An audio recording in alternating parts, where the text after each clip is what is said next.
All right, Miles, this just proves that apparently I can wake up 29 minutes before a show and only be 8 minutes late, which, I gotta be honest, man, not too bad. Could have been a lot worse. That's pretty good, man. That's pretty good. It means you could probably have slept in a little bit longer. I mean, next time I'll hit snooze one more time. There we go. That's it. Do it every day. And then what you might find is you get it to a T where you wake up 5 minutes before and you're like, in 5 minutes, ready to go. That's right. Good morning, Brian. How did you sleep? Oh my God, dude. Nothing is okay. And here's the worst part about when you oversleep. So I meant to get up an hour and a half before the show. I just wanted to close my eyes for 90 minutes, get a nice solid long nap in, so I could recharge and whatever, and just make it through the night. Dude, it was so when I wake up and see that I've got 29 minutes until the show. The first thing isn't, oh my God, I gotta get ready for the show. It's oh my God, my mom has texted and called in the last 90 minutes, so she now thinks her child is dead. And so it's like, I gotta put out that fire first before even considering GAMESCAST. Oh, all right. But with that all out of the way, you guys ready to do this? You ready to do this? You ready? I'm ready. Yeah, I think so. Let's do this. Okay, going back to bed.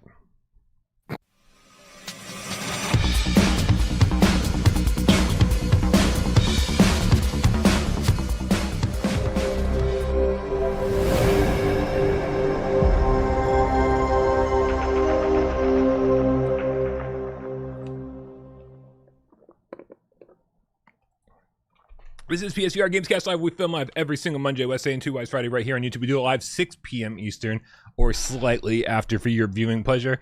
And if you're an audio listener, there's some problems on YouTube's end that some haven't cleared up for whatever reason, which is really keeping me from being able to rip Wednesday's show and upload it properly to Spotify and podcast services of your choice. The problem seems to be persisting today.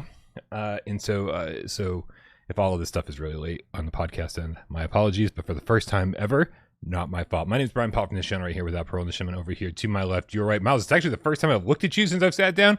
You also look like you could use an accidental 2.5 hour nap. Definitely. This weekend, sleep is on the agenda. Nice. We can just sleep now. There was an episode of Gaming Without Parole where 2 episodes, I think there was a back-to-back April Fool's joke where Des played Minecraft and I just pulled out a pillow and slept on the desk next to him while he played, literally for an hour and a half. We can do that today if you want. See?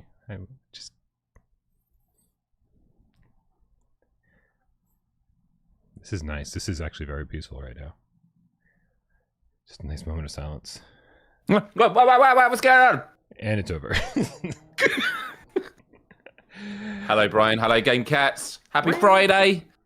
Man, what a lovely GamesCast live title to be hosting tonight. Brian, we did talk about this earlier in the week, about whether we should swap things up. Could we possibly do an episode of Surviving Mars Pioneer? Was this a strategy of Impact Inc. to release it on a Friday, knowing that I would be on Without Parole to basically only say good things about the game? But no, you and I talked about it, and we thought about swapping with AJ and stuff. But the past 10 days, you and I have been basically playing a lot of Surviving Mars. Obviously, it's not a co-op game. That's something I would love for it to be one day. But we were basically in voice chat just... I mean, it's a good and bad thing, right? It's good because it's just a cool game to chill and like talk. But it's also, as soon as you start talking to someone, you're like, what was I doing again? What was I doing? And you're like, you have to really focus in this game. But it's a game that you and I have spent tens of hours in. Last weekend alone, I was playing it for 18 hours. So just want to say that for those that don't know, Impact Inc. published the game. Bolvark developed it. I worked for Impact Inc. Obviously, been doing the marketing for this. So take my opinions with what they are, but I wouldn't have spent 18 hours of my weekend doing extracurricular work stuff if I didn't think it was a good game. And I was very, very happy to see the review today, and I'm really excited to talk about it. Yeah, there was definitely a different vibe when I was talking to you about Surviving Mars throughout the course of the week than either of our other two co-hosts. I don't mean to put any words in their mouth because I don't know how much time at this point they've had a chance to spend with it. But see, I mean, obviously everyone seems to like it, but you and I were just the ones that were super, super passionate about it and like trying to, if we couldn't figure something out, we were banging our head against the wall until we figured it out. And the fact that we were just, I don't need this is the fun part about Surviving Mars, that like you can just play for hours and not actually progress the story forward or accomplish any of the missions that the game wants you to do. And I think that's a lot of what you and I were doing when we were playing together or sitting in voice chat and playing simultaneously, is that there's just, you can just grind forever. And the more you grind, like the more you're able to just, accomplish your personal goals. It's so weird to say. I can't think of too many games where I had like a list of personal goals. Like there's usually like side quests that you're like, I don't know if I'm gonna get around to that, right? And then main quests, but like there's main quests and side quests here, and then there's just the stuff that you want to get done and you don't have enough resources to do it, you don't have enough money to do it, or you just don't have the time to do it.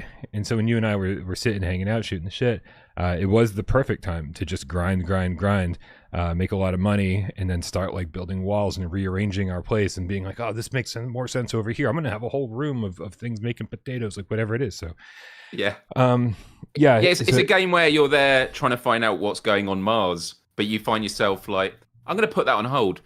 Today, I'm gonna build a shelf. I think I'm gonna build a shelf right there. That is my mission for today. So I'm gonna go get some iron or whatever I need and build a shelf, and then be very proud about it. There's a real sense of accomplishment when you just, because the joke is, and this is, we're going to be very mindful not to spoil.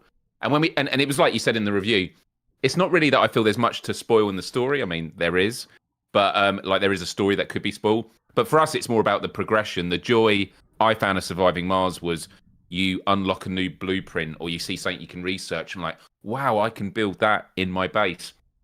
And you were just always having something to grind for. But when I'd already been playing it for a good couple of days by the time you jumped in yourself. And I remember you were like, my habitat is like just one cube. How do I get a second cube? And I was laughing because I remembered what it was like, that when you start off, you have literally a cube, like a studio apartment. Like less than that, and you're crammed all the walls with like all your tools and that, and then when you like look back and you're like, holy shit, how did I live like that? And there's a real journey in terms of the base building with Surviving Mars. Right. Yeah, I know it becomes kind of a language that you have to learn, and as you learn it, you're just able to do whatever the heck you want, and it's a lot of fun. We're gonna get into it a lot more deeply here in a minute. Not sure Brondo with the $10 tip. What's up, man? Thanks for the support. It says Amazon has different search results for PSVR2 versus PS Space VR2. Oh, really? I mean, I definitely want to know what's happening over here. Let me go search on Amazon, see what's going on. I don't know if Brondo followed up on that anywhere. Let's see. Amazon. I'm going to search for PSVR2, all one word, and I get Quest 3. That's the first result, bestseller, Quest 3, when I search for PSVR2. Called Mountain Bundle, $400. A bunch of accessories and stuff. This is charging station.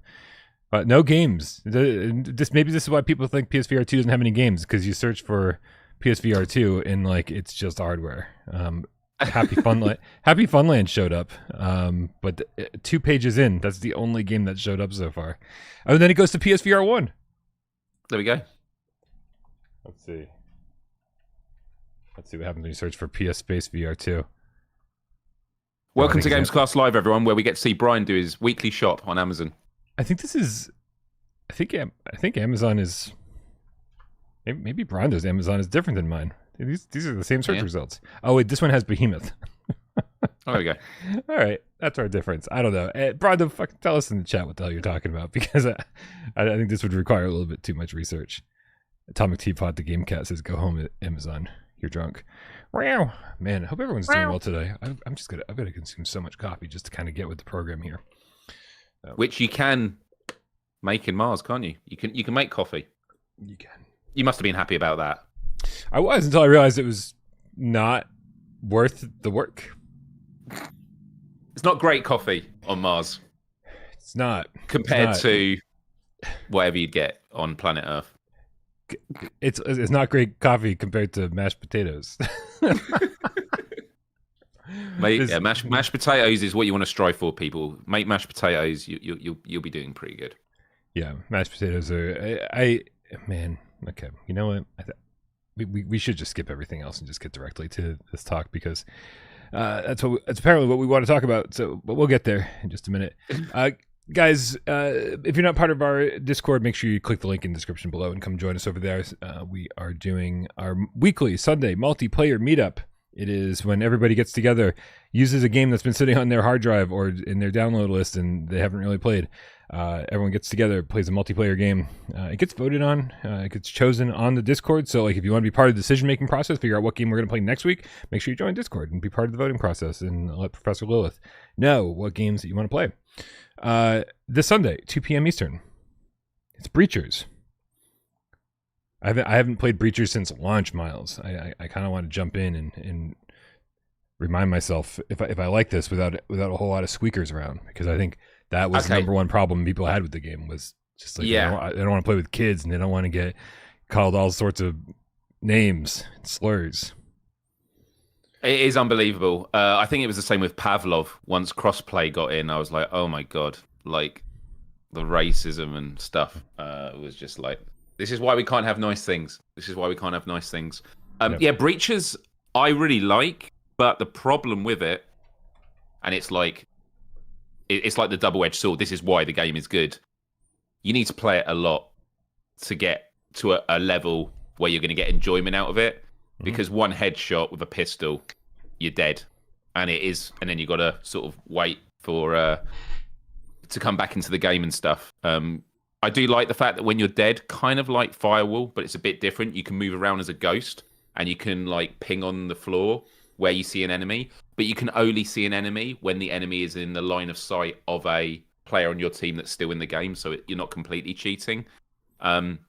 But yeah, every time I come back to it, it's like, oh, I've got to learn this again, and I'm always terrible with it. So, and then when you're playing with squeakers, I think if I had a collection of friends that were all up for playing it, and this is why Sunday multiplayer would be actually good for it, playing with some game cats, I think it could be a good time. So I'll see if I can join you.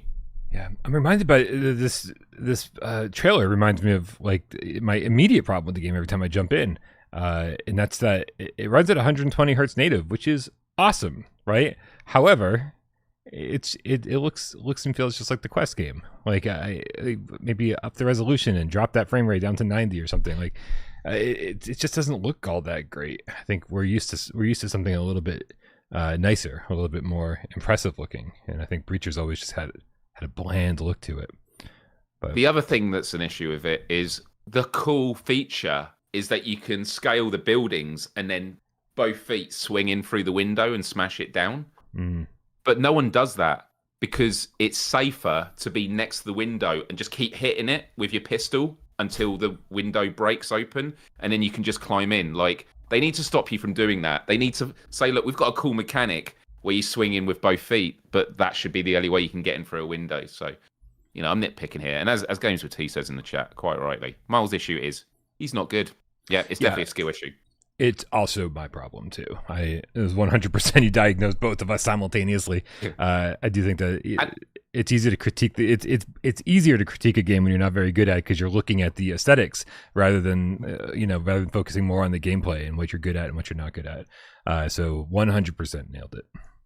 But that's why I say it's a double-edged sword, because when you do play it enough and you get into the flow of it, it's a great game. Like once you start working out the weapons and the upgrades, and you can use the drones and everything like that. Oh, hey, Tornado. You going to play Breaches?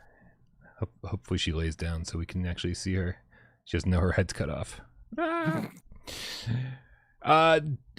Guys, another reason to join our Discord so you can post your questions or your comments into the Viewer Takeover channel, just like Dirty Yella did. Wrote, #Viewer Takeover, do you think that with the new Quest Home update, it would prompt Sony to fire back with their own home for PS5 and PSVR2 users? I think it would be crazy if they made a whole city that grows as you purchase games and DLC, along with the old PS Home offered. Along with everything the old PS Home offered. The perfect UI and microtransaction haven that they are looking to create. Bro, you are like taking the words out of pre-2023 Brian and Miles's mouths. Like this is, I feel like this is all we talked about. We're like, oh, is there going to be some kind of home environment where we can hang out with our friends in VR? Is there going to be a room where there's physical trophies for the things you've collected? And we did talk about the same thing about how, you know, Sony's looking out for all these games of service titles to add to their stable. Yet, if they just gave us PlayStation Home to exist on PlayStation VR2, that is a games of service environment. Right? You can buy T-shirts and clothing and decorate. You could, you know, I think it'd be really cool to, you know, be like, oh, I don't really like my tiny 1-bedroom studio apartment that I'm given in home.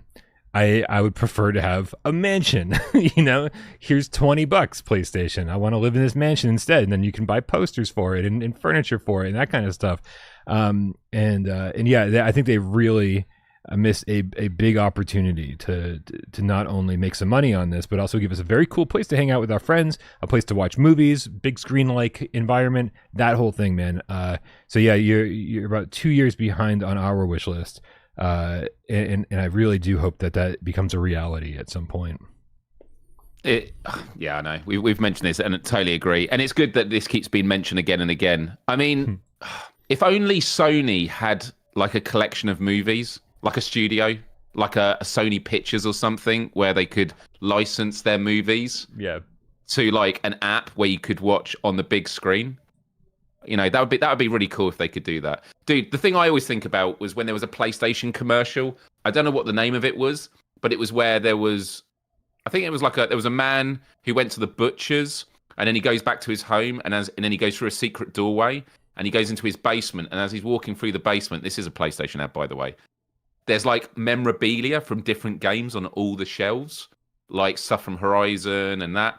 And I was just thinking straight away, like, this is what PlayStation Home in VR is, that, you know, your trophies or like the collectibles you get from PlayStation Stars. Like you get a PSVR2 headset and then you can like put it in your room. We were even saying when PSVR2 comes out, I hope that when you fire up the headset, you start in a home. Anything. You know, that you know, oh man. Well, and you do. You start in a black and white version of your home. Yeah, you start in a home. The walls. Yeah, that's true. And then you're in a home where the lights are off, so you can't see it. It's probably there. Yeah.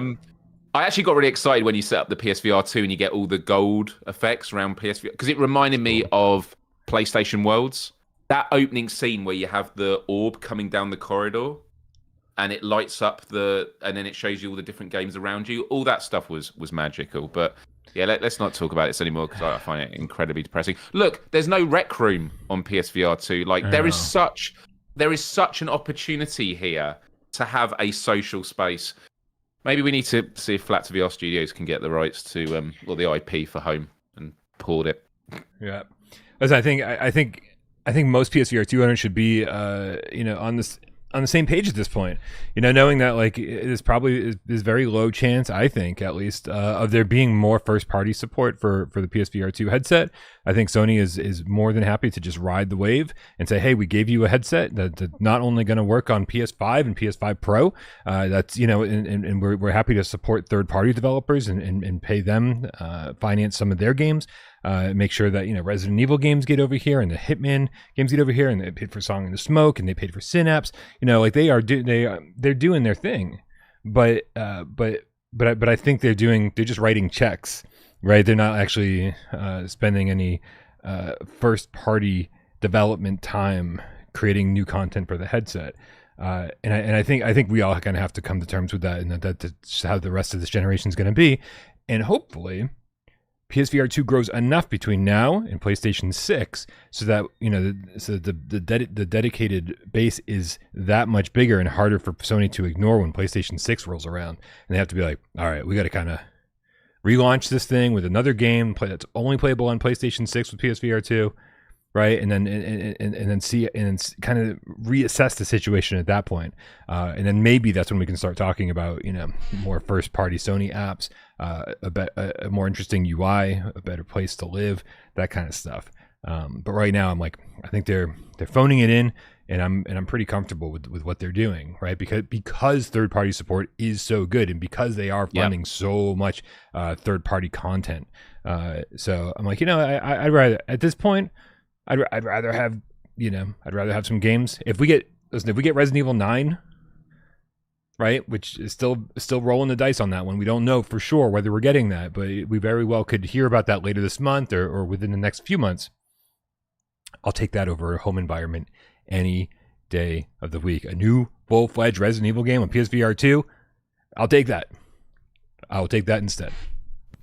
Yeah, no, I agree. And I know some people in the chat saying I'd rather have games than a home environment. I don't think it even has to be a home environment. Like, just having a social space, like to watch movies, would be amazing, because it's about having as many...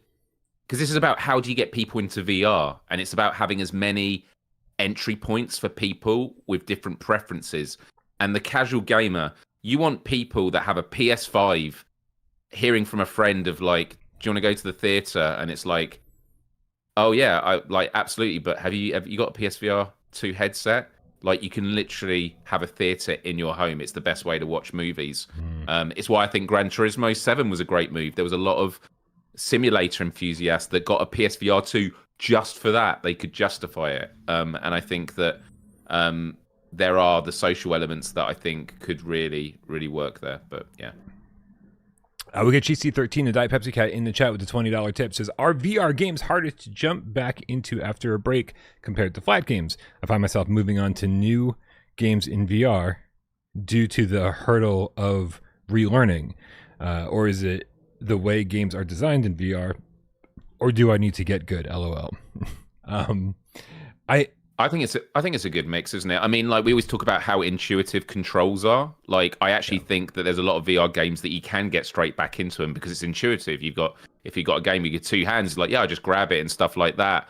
But then there are some games where the mechanics are maybe a bit more complicated, or there's a certain...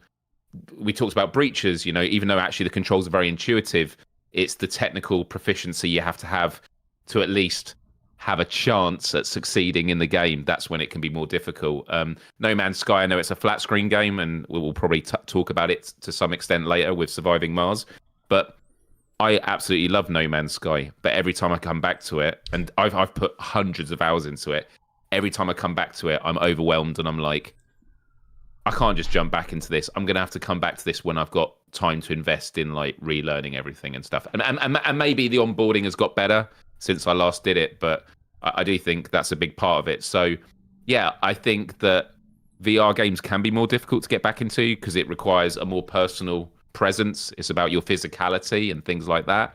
But I do think actually VR, the reason I think VR can appeal to a lot of non-gamers, I think of my parents who have now become gamers again because of the Quest 3 I got them, is because the controls are intuitive. It's like, I am in this world right now and I can move around it, and therefore they are able to jump into experiences a lot quicker. Yeah, I think you nailed it with No Man's Sky is the one that anytime I've spent any significant amount of time with it, you know, it tends to not be a week or 2 weeks or a couple months before I jump back in again. It tends to be 6 months, 8 months, a year, maybe longer. And then jumping back in, it's like there's just so much to remember, and there's so many menus and different things that you're dealing with, and you know, even like simple interactions. You know, like using the wrist menus where the quick menus are and stuff. It's so easy to forget all that's there. But that seems to be the one. I've actually got a bigger problem with flat screen games, right? Because so much of what I'm doing in VR is literally reaching out and grabbing things and kind of intuitive based controls. When it comes to jumping into a flat screen game I haven't been in a while, I completely forget. Suddenly I'm pushing a button to jump, which, let's be fair, you're even doing that in VR. But like, you know, then you're pushing a different button to run. You're pushing a different button to pick something up. You're pushing a different button. All this stuff, it just, you know, all this stuff, it's not that far off from what you're doing in VR. I don't know. My reasoning is falling apart right before me. So I tend to have a bigger problem trying to get back into flat screen games that I've been away from for a long time. And maybe because most of them are deeper mechanically. Maybe it's the same thing as No Man's Sky, right? Maybe just like it depends on the game. It depends on how deep these games are mechanically, and so the deeper they are in that sense, the harder they are to get back into. You know, I find I have no problem whatsoever diving back into Ancient Dungeon, right? Because for the most part, it's you're swinging your sword and you're shooting your crossbow. It's very, very straightforward. Oh wow. Okay. Yeah. I don't know. That was a long way of saying I have no idea. You decide. By the way, but Brian, can I just say, because I've seen some people in the chat representing, love it. But only a quarter of the people watching live right now have hit the like button. And I don't like to judge people or shame them, but shame on you if you haven't pressed the like button yet. Shame on you. What if the other 3/4 don't like what they're seeing? Then they should hit the dislike button. Oh. Okay. I mean, they should hit the like button and give us another chance. Please give us another chance. Sorry. Listen, the fun part is that, like, you know, the like button stuff, like clicking like and clicking dislike, is really good for engagement, I guess. But like, I never see it anymore because they hit it one menu deep in the YouTube analytics to where you just don't see it unless you're looking for it, as far as I'm concerned. And so, if we could literally have an episode where everyone's like, "Fuck that Brian guy," and everyone hits dislike, and I would never know. You would never know. Yeah, you got to use your words, people. If you hate me, you got to tell me, and then we can work on that together. If you click dislike, I'll just never know. Well, Patty Cakes, the underground stranger game cat, says, "I did my part." Salute you. Game Cat with the Australian $2 tip says, "Struth Cobber, can I ski on Mars? Huh? Can I? No, not skiing specifically." That would be great. Yeah. They should have like skiing and like co-op skiing game in there. Like, they should. What it'd be like? I don't know what it'd be called, but you know, it'd be great if you could punch each other. If you could play with other people on Surviving Mars, and then like punch each other just for funsies. They should. They should make a game like that. Okay, we got to get into Surviving Mars here because I got to go. Sorry, guys. That's it. If you look at the time, though. So here is the thing. Before I even bring up any footage for Surviving Mars Pioneer, one of the concerns I had with the review was, we didn't want to ruin anything. We didn't want to spoil anything. And so then it's like, well, how the hell are we going to do that on GamesCast? We're having a full-on discussion about it. And the fact is we're going to be talking about everything you do in the game here on GamesCast. But the footage I'm going to be showing is from, I think it kicks off about 45 minutes into the game or so, and then I've got about 30 minutes of footage. So it's very, very early game stuff that I'll be showing. So just go. And here's what I learned, Miles. I probably should have just said this straight up in the review. What I learned about Surviving Mars is that when you're playing it, you have like this passion, you have this momentum internally to keep moving forward. You have lists of things that you want to accomplish, and that does not translate to gameplay footage. No. You do not get that energy translated. That's so true. You're like, oh, you're running out, and you're gonna mine more copper and iron and ice. You're just gonna do that, and then you're gonna run back in, and you're gonna click a couple buttons on a computer monitor, and then you're gonna run back out, and you're gonna mine more stuff, and then you're gonna run back in and click a couple buttons on a computer monitor, and then it does not translate at all. So while I was sifting through my footage, I was like, wow, this game looks so boring when you're not playing it because it's just all I literally have 20 hours of me doing this, and but without you knowing what's going on in my head during this. That's it. That's such a good point. It looks the same as what I was doing 20 hours ago. When we worked on the initial footage, and it was all the extractor, just as you're about to use now on this video, extracting copper. Yeah. My first thought was, oh, it's just like you do that in No Man's Sky, but it's probably not as good. And I just thought, and then when you're playing it, I am 30 30, 35 hours into the game. Wow. I am still not bored of extracting stuff.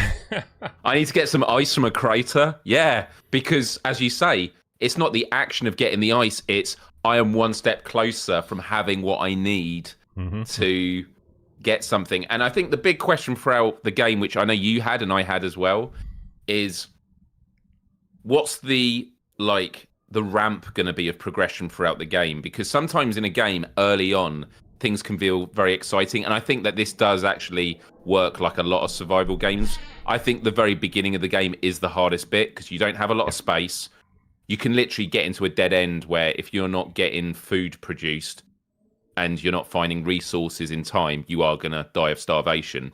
But once you get over that hump, the question is is it going to get to a point where it all just becomes incredibly easy? And I think you do build a confidence over time and you're like, I know what I'm doing now.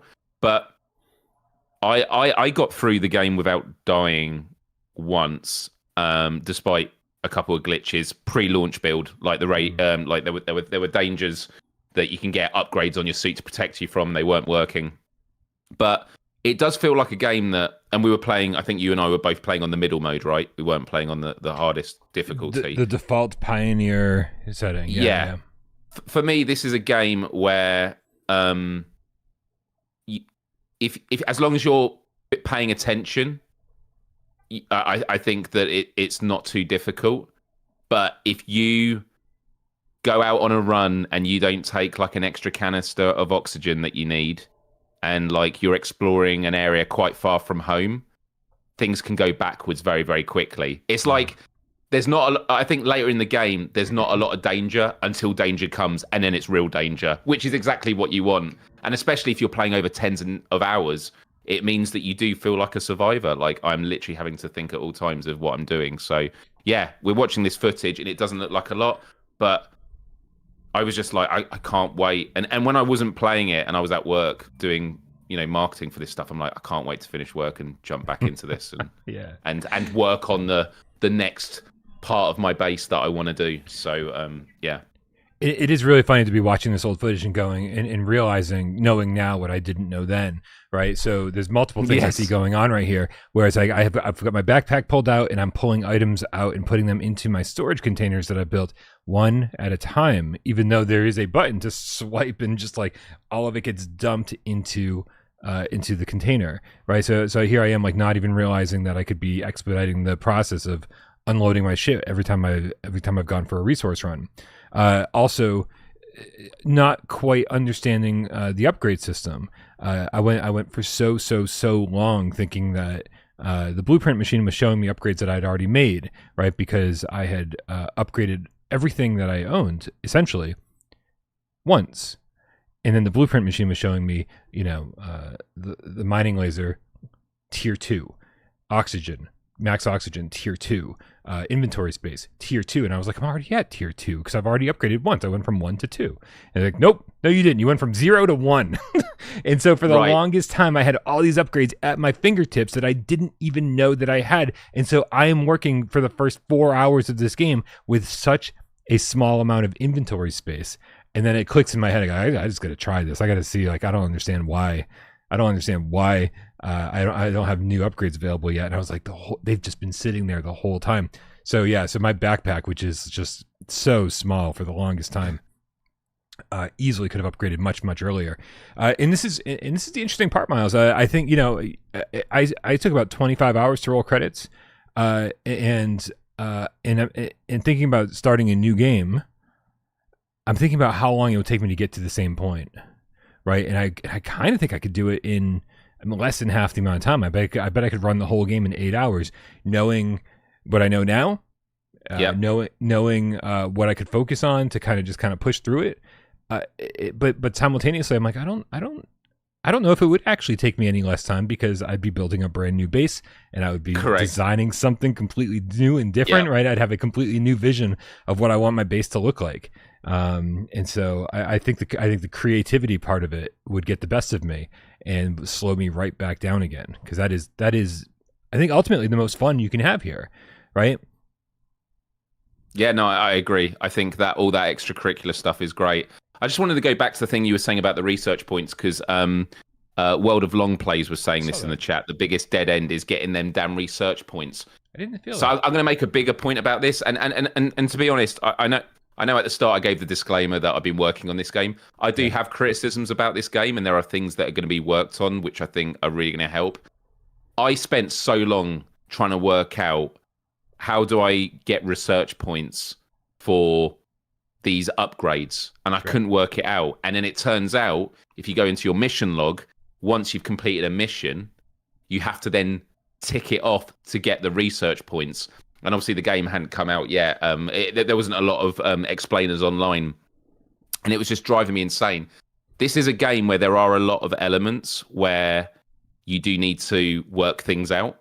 And for some people, that's going to be incredibly frustrating, where you want to know exactly what you're meant to be doing.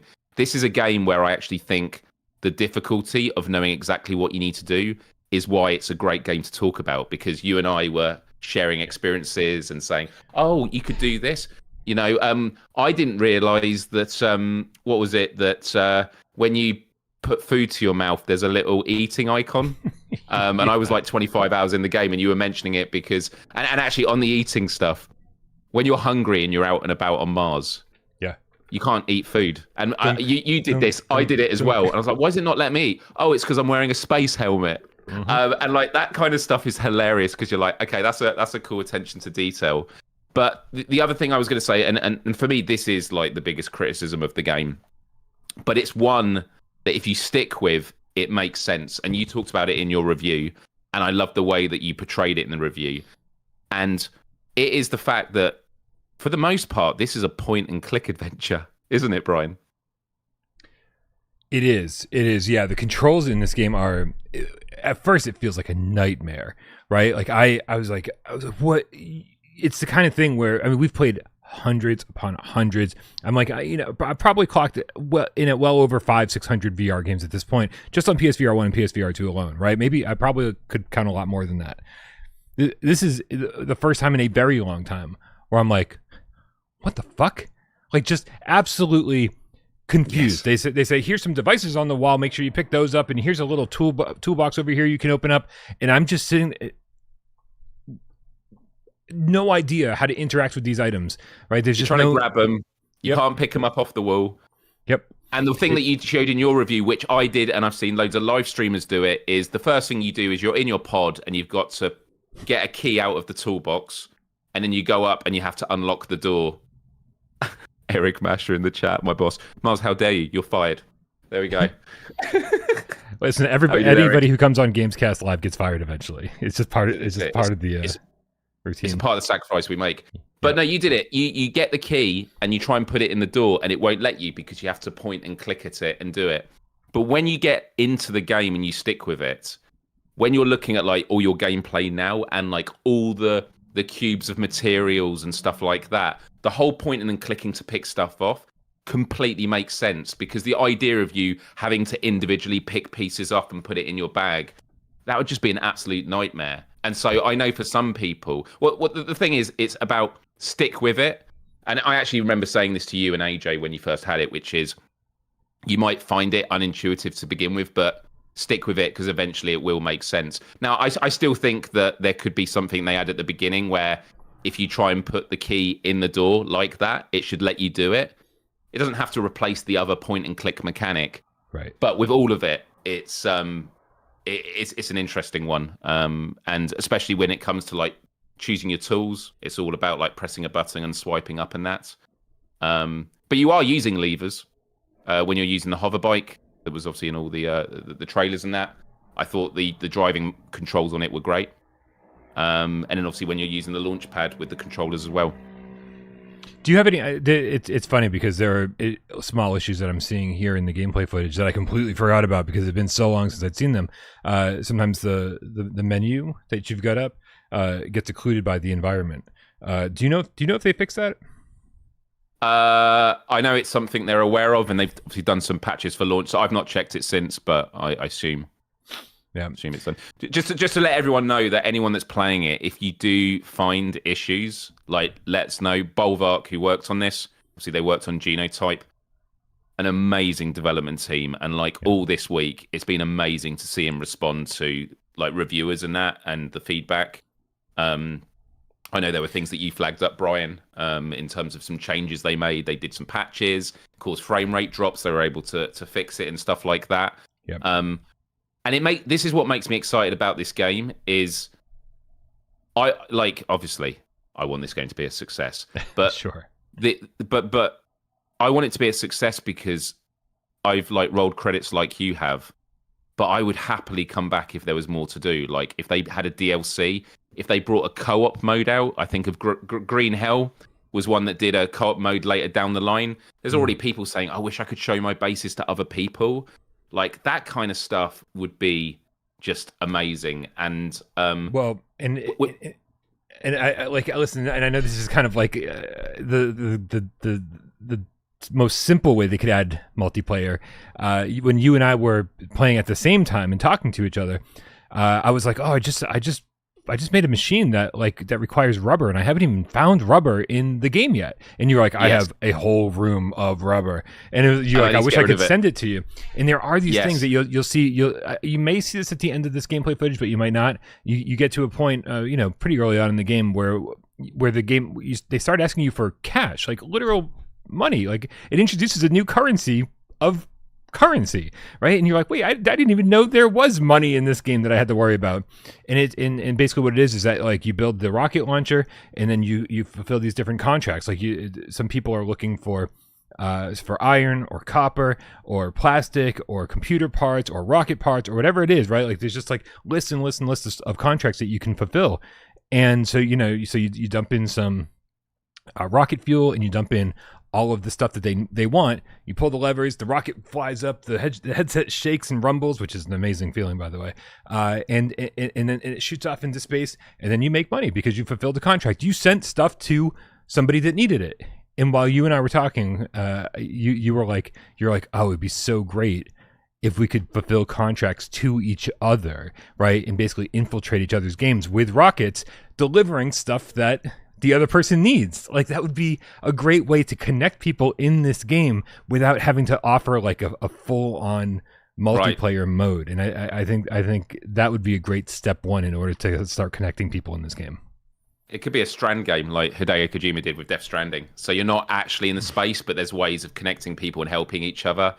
I feel there is a lot of scope for this game, and I think that there is more. And that's, I just think it's you invest so much time into building it and that, and I just think that there is so much scope of what can be done next with it. So I gotta say, there's a little conversation in the chat I've been paying attention to. I saw Colin Love say this game would be great if there was no Man's Sky. And listen, No Man's Sky has existed for a very long time, and it's always been a struggle for me to get into No Man's Sky. It's always been difficult for me to say I got to go spend this entire day getting back in there, getting reacclimated, figuring out the menus and the whole thing. This is different, man. I really this is different, and I think this scratches a similar but different itch in the same way that Into Black did. Right? It's like it's a smaller game, and for me, it was something that pulled me in immediately. Right? Whereas No Man's Sky is a game that I've got to convince myself is a game that I want to spend time with. This is very much a game that I didn't need any convincing at all with. It pulled me in, and it basically had me from the word go. And the more I played, the more I liked it, and the more I couldn't put it down. Right? And I know that, and I know that's No Man's Sky for a lot of people. I know that people that No Man's Sky fans have that same feeling about that game. But like, I really do think that this is a No Man's Sky type game for people who like don't really like No Man's Sky. So Colin Loves might be right. Like maybe you may find, like, if you're like super deep into No Man's Sky, you'll be playing this and going, yeah, this is a somewhat smaller version of No Man's Sky in some respects, but it expands the base building in other respects. I think, I don't know, man. I just think that it does it's the way that it focuses what you're doing is just completely different somehow. And I don't know, man. Like I said in the review, I got thoroughly addicted to this. Like I didn't need to be convinced to play it. I just wanted to play it. And so they did the Genotype developers, Bulwark, worked some magic here, right? They kind of understood gameplay loops, or what I was looking for in that regard. So I do think that, like, maybe especially if you haven't gotten pulled in by No Man's Sky, I think this is a no-brainer. You got to give this a shot and see if this one does. The only thing I disagree, and maybe you don't think this is a disagreement, it's just a part of what you said, was like, I absolutely love No Man's Sky, and right. I don't know if Colin has played this yet, because to be honest, when I first saw this game, and I was like, okay, it looks like, it's like when Starfield, straight away people are like, what's it going to offer that No Man's Sky doesn't? Yeah. And when I looked at this, I thought, okay, it looks like, and actually a lot of people were saying it's No Man's Sky Light. And I at first glance, I was like, yeah, this looks like No Man's Sky Light. I actually don't think that's the right term. And some people might disagree with this, because I haven't really spent a lot of time in No Man's Sky recently, despite having played hundreds of hours over the years. But I find that the way I could best describe it is when I'm playing No Man's Sky, it is a universal sandbox where you can base build. It is kind of about surviving. You can go to dangerous planets and stuff like that. Whereas surviving Mars feels incredibly grounded, where, yes, it's much more focused. It's just one planet. It's doing a lot of stuff that you can do in No Man's Sky. But in this, I felt like, no, I'm on Mars right now, and like, I'm smiling every time I see your habitat just being that one cube, and like having memories of what it was like for me. It was like, this is, and you mentioned it in your review, like, this is my safe space right now, and everything else is going to kill me. And you're thinking of like how to power up things, keep the life supports going, keeping all that. And for me, it scratches a completely different itch to No Man's Sky. If I want to be at awe of the universe, I'll play No Man's Sky. If I want to be going on freighters and, shooting space pirates with friends and stuff, absolutely No Man's Sky. But this just feels incredibly grounded. I love the atmosphere. The soundscapes in this game are just absolutely incredible. Eerie at times. There were literally times I thought, is something going to jump out at me? It just felt very unnerving. Yeah. And other times it just feels completely stunning and beautiful. And you have your launch pad that you launch resources up to earn money that you use for upgrades and that. I've done it. Well, I know I've done it over 100 times because that's one of the trophies. But like, I thought this is going to get very repetitive. I don't know what it is. The music, seeing it take off into the vistas at all times of the day and night, it always looks amazing. And when it takes off, and depending on how close you are to the rocket when it takes off, is how much your headset rumbles. That kind of stuff just like doesn't get boring. And again, this is not me saying it's a game for everyone, but as someone who shared like a lot of people of like, okay, this is going to be like not quite as good as No Man's Sky. I'm enjoying this a lot more than I have been with No Man's Sky lately. Yeah, just because you have one first person shooter doesn't mean you shouldn't play other first person shooters. Absolutely. Right? You have one game that does base building doesn't mean you shouldn't play other games that have base building. I think we all went to bat for Into Black and said how great it was. In fact, I think we have a tip from. Oh, we have a bunch of tips. You know what? Let's get caught up on tips, Myles, because I don't want to miss any of these. So let's take a quick break from our little review discussion. Burnsy8709 with the 2 quid says, "Hi, the PlayStation Store is a joke. No PSVR2 section again." I agree with your first half of the statement. The PlayStation Store is a joke. I got multiple comments today from people saying this is hilarious. I got one comment from somebody saying, "I think Surviving Mars is canceled. Not because it's currently not on the PlayStation Store." This was about 6 hours before launch. I was like, yeah. This is when you like. And no offense, right? Like, but this keeps happening for some reason. You think they're going to cancel the game 6 hours before launch? Like, games have gotten canceled very, very late in development before, but I don't know if we've ever gotten 6 hours before launch and said, you know what? We changed our mind and we're just not going to put this out. And then other people are like, just like, where is it? And it's like, so the PlayStation Store sucks, you guys. And there doesn't seem to be any rhyme or reason as to why certain things happen. It is very frustrating. And I just went to the PC client, the PlayStation Store, and there is a PlayStation VR2 section there. You scroll to the bottom, there it is, big fucking box PSVR2. Sometimes it's there on the console, sometimes it's there on the app, sometimes it's not there on PC. It's irritating. Sony really needs to get their shit together. So, yeah, man, it does suck, and we're all there with you. We wish it was a little more consistent. We wish Sony could just kind of simplify things. If just having a tab or something right there at all times. There should be a tab for PS4, PS5, PSVR1, PSVR2, right? Just so it's always there. Yeah, so not filters. Yeah, right. So even if you're there, not buying PSVR2 games, even if you don't even own a PSVR2, it sure would be nice to have a little PSVR2 representation on screen. So if you don't own a PSVR2, you'd be like, you see it every single time you go to the store and go, huh, that's just a thing. This is a staple on the store. A tab that says PSVR2. It would be nice, but I don't expect that to change anytime soon either. Yeah, and can I say, just seeing a few questions in the chat. Some people saying, is Surviving Mars out now? Yes, it's out on all platforms. Please get it on PSVR2. Secondly, many of you will know there was issues once it came out that some of you weren't able, I think it was across Europe, weren't able. It was saying it was not available on the PlayStation Store. It is available now. So there are difficulties with the PlayStation Store.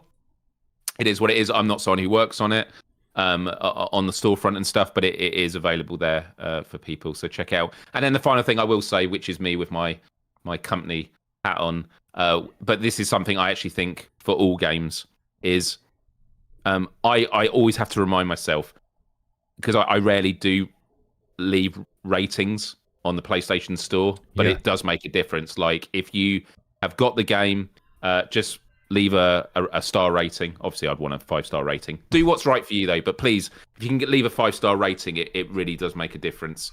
So I was the second person to rate it on the store today. Just want to let you know. And I don't rate games very often. It was getting 9 ratings. Let's see how it's doing. Oh, can you give it half-star ratings on the PlayStation Store? You can't, but the PlayStation Store will certainly average things out. It's currently got a 4.44 rating with not only 9 ratings so far. 78% of people gave it 5 stars. 11%, meaning one person, gave it 4 stars. Nobody gave it 3 or 2 stars, and one person gave it 1 star. I don't even know how you could possibly give it 1 star. Oh, I know how. Because they also couldn't figure out the controls, but instead of pushing forward, they said, fuck this game, and rated it 1 star. No.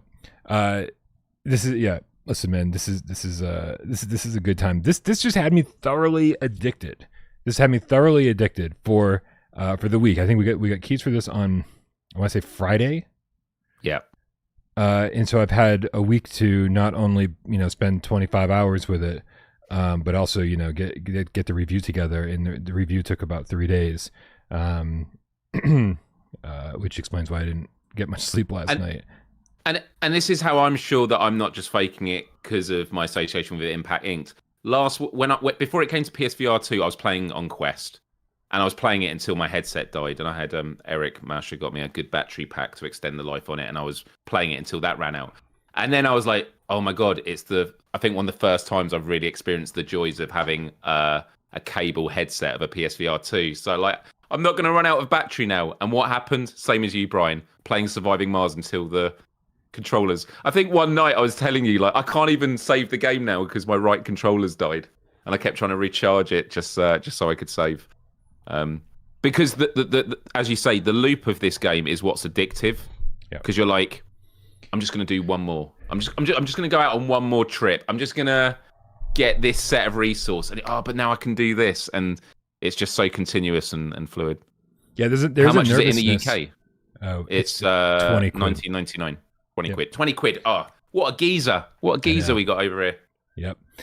And I only know because there was a conversation on our Discord about how much it is in different regions, and shout out to everybody who participates in these things and takes screenshots. And man, it's so amazing to just have all of these people here, man. Like I think I take it for granted sometimes, right? That we have all these amazing people in our Discord. The fact that so many people are just there, they want to talk about these games, and they're excited for the launch of the games that are coming out, and they're, it's such an amazing community to be a part of, and I'm so today I felt extremely thankful for it for reasons just like this. It was like we're waiting for it to go live. We're waiting for it to go live. I expected it to go live at noon Eastern today because that's when the review embargo was. Didn't come out then, and then it was, I believe, 1 p.m. So an hour after that people start reporting it, being like, "Oh, it's on the store now," and then like, and every reports start flooding in on Discord from, you know, oh, somebody from Germany says, "Oh, it's up on my store now," and somebody from the UK says, "It's up on my store now," and I'm posting it because it just appeared on the US store, right? It really is very cool to see all these people from all over the world come together for our shared enjoyment of this stuff. Sirens on my end. Dead Ringer, the Game Cat with the $2 says, "Surviving Mars or Into Black." Happy Friday, cats. This, I gotta tell you, to me is an easy answer. More Sirens. I enjoyed Into Black thoroughly. I liked playing it alone. I liked playing it with friends. However, the end of the game felt a lot like the beginning of the game, right? And that's a weird thing to say when I'm about to compare it to Surviving Mars, because Surviving Mars, you are actually doing a lot of the same things in terms of mining and, you know, getting out there and going for specific resources in order to build new machines and blah blah blah. The end of the back half of Surviving Mars just becomes like this cozy life sim where you really like, if you can, it feels much different than the first half, right? Like there's a bigger evolution to what's happening in Surviving Mars. It's not to say that, it's not to disparage Into Black in any way, shape, or form. It was a lot of fun, and especially I think, you know, if you really want to play something multiplayer, yeah, Into Black has it all over Surviving Mars right now. But I gave Surviving Mars a 9, and I gave Into Black a low to mid 8. I forget what it was, 8.2, 8.4, something along those lines. And I purposefully gave Surviving Mars a higher score than Into Black because they are two things that feel like they take a small thing from No Man's Sky, they blow it up into its own game. So which one did I like better? There's no question about it. There's just not. Like I Into Black I had a lot of fun with. I also thought about that game when I wasn't playing it, right? But it didn't evolve nearly as much as Surviving Mars does. And I don't know. This to me was a game that I feel like if you haven't been into VR recently and you need something to pull you back in to make you remember why you love VR games so much, this might do it for you because it's hot, man. We're in the middle of summer right now, and I didn't want to take off the headset. Like, just like you, man, I played until my Sense controllers died over and over and over again. And I was like, okay, I can take a 45-minute break, let my controllers charge back up, you know, and go take a look at my footage that I just captured for the last 4.5 hours. But buy them both, man. Buy them both. Great. Both are great developers. One of them has a great publisher. I have no idea who published Into Black, but... Wasn't it? Doesn't Binary Mail publish it themselves? Oh, it must be. Okay, then they both have great publishers. Fine. Yeah. Trying to say something nice about Impact or Flat to VR, but whatever. Oh, speaking of which, Eric Masher's in the chat with $20. Oh God! Thank you so much. Eric says, "Brian, please have Myles say Champs Balls and Godzilla Load." What madness is this that he is bringing into GAMESCAST, Myles? I don't know. I find it incredibly inappropriate. No, Champs Balls. So we've been working on the Postal 2 Redux and Postal 2 VR Kickstarter, and Team Beef have been working on a render of Champ, the dog from Postal 2, and they did a good high quality render of the dog's balls. So we actually did a blog post on the Kickstarter called Champs Balls, and it's just a close up. Do you want to see it? Do you want me to? No, in fact, I'm wondering if we should remain friends. Okay, but I'll send it just in case you want to have a look, and you can describe it to the chat. Let's have a look here. How much did he donate in the super chat again? $20.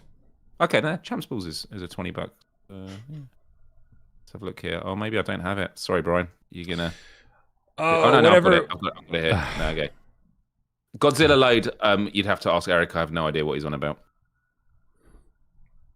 There you go.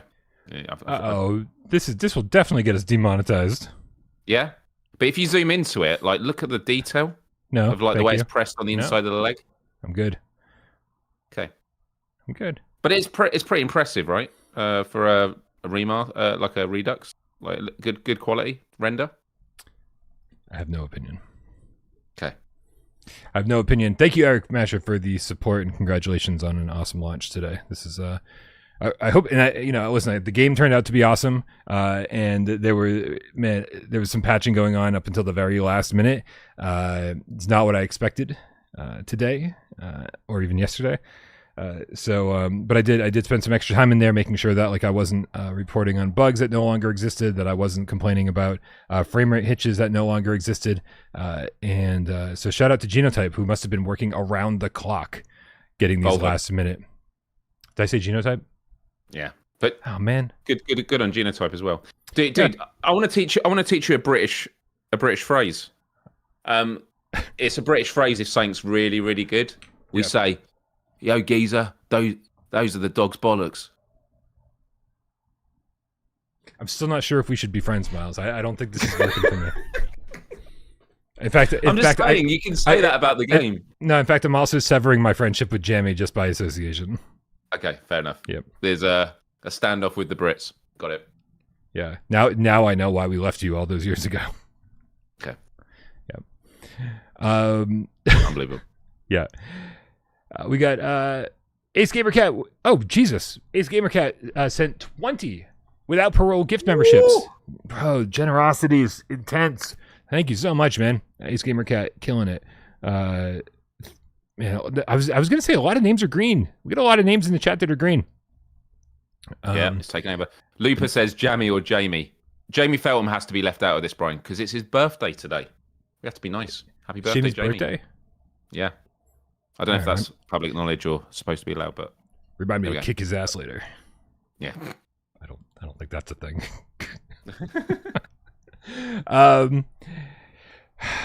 Dude, 20 gift memberships. So generous. 50 the Australian $2 tip says, do we know which flat to VR game is out next? I don't think. Yep. Do you know? No, you don't. Oh, you don't know. I don't. Maybe Biff doesn't know. I don't know. I think at this point I know. Maybe. Yeah. Who knows? Who knows? Well, everybody will know soon enough. Jasmine in the chat knows. Ask Jasmine. She can tell you. If you take a look at the fifth, just to give you a little bit of insight, I don't just make decisions without thinking about them usually, and so when I made that top 12 upcoming PSVR2 game list, I did make sure I conferred with Wes before making that list, and I was like, well, I don't want to put any flat to VR games that aren't coming out this year on that list, and so you can probably by process of elimination take a look at that list and figure out what games you're going to see next from flat to VR. Okay. So Silver Nexus with the $10 says, "Thank you for this community, Brian. You're very welcome. I feel honored to be part of it. Definitely don't think I belong here. You guys are all very, very cool, and I'm surprised that you let me hang out with you. It's very nice of you all." Jasmine says, "Robo what now?" Yeah. I think RoboQuest I think is confirmed for this year.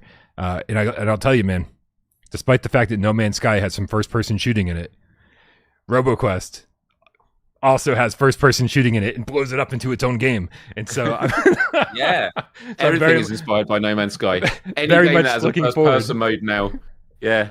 I'm going to start calling every game a No Man's Sky like. Yeah, guys, come join our Discord. Be part of the community. Game Cato with the Australian $5 tip says, "Truth, Miles. Bought Surviving Mars Pioneer just right now." Smurper. Well, Surviving Mars Pioneer. He bought it. He will try it live on his YouTube channel today to appease your quest for empathy. Oh, I like that.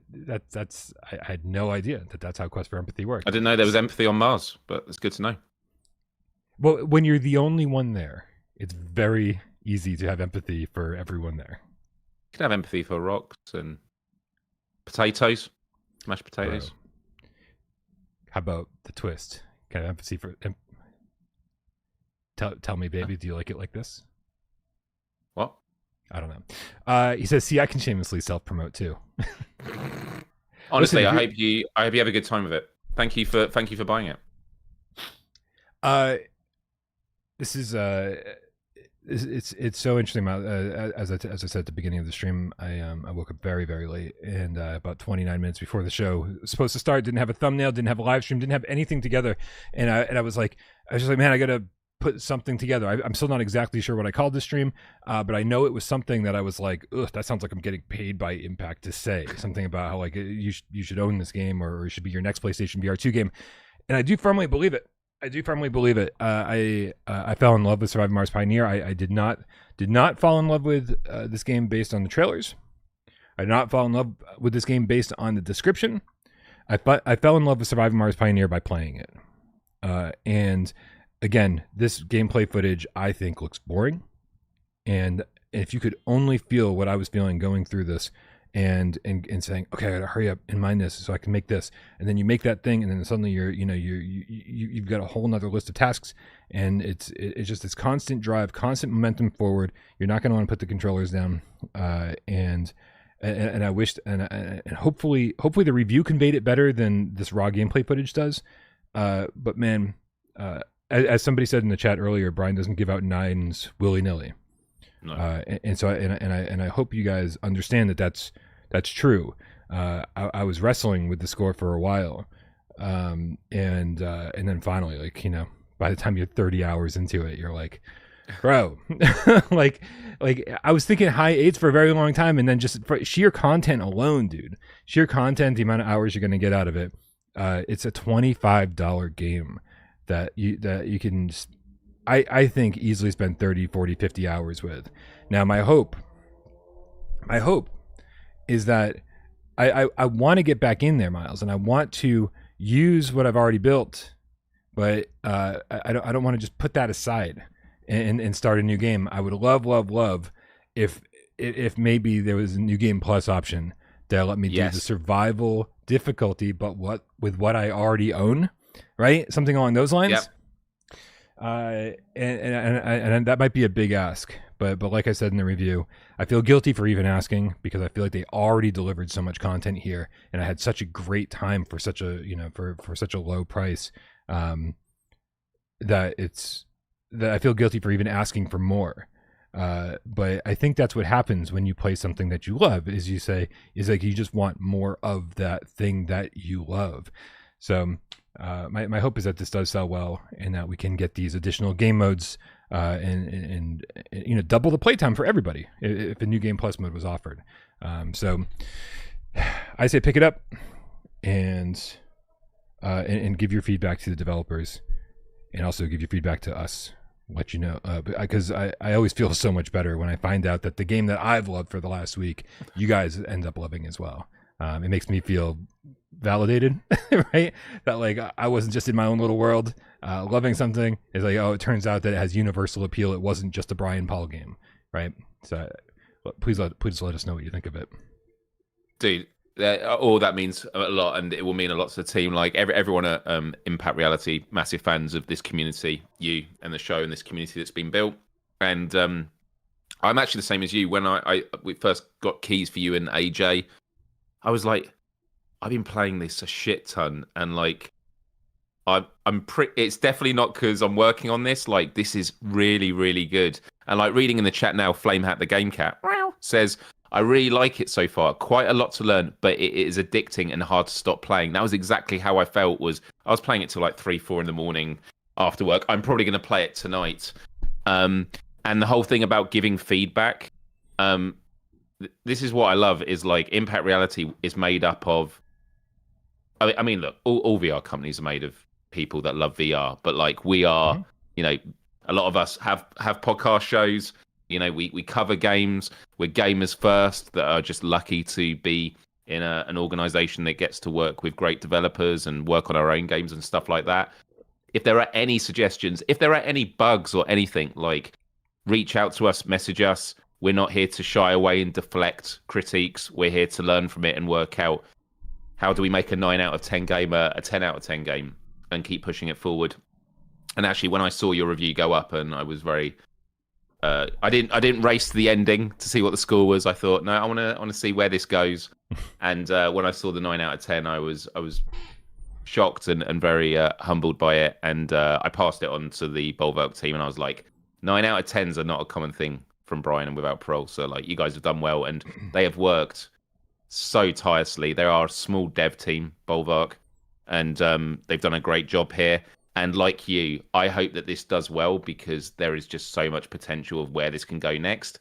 But like you, I worry that when I say it, it's not coming from a place of, because this feels like an incomplete game. Like, no, I feel like I've got so much out of this game, but I've spent so much building my base. If there were new places to explore and new upgrade trees and things like that, and ways of playing with friends, or, you know, starting the mission again with friends, like, that stuff would just be absolutely incredible. And, you know, look, the game's been out less than 12 hours, and we're already sort of saying this, but I'm excited to see where it goes.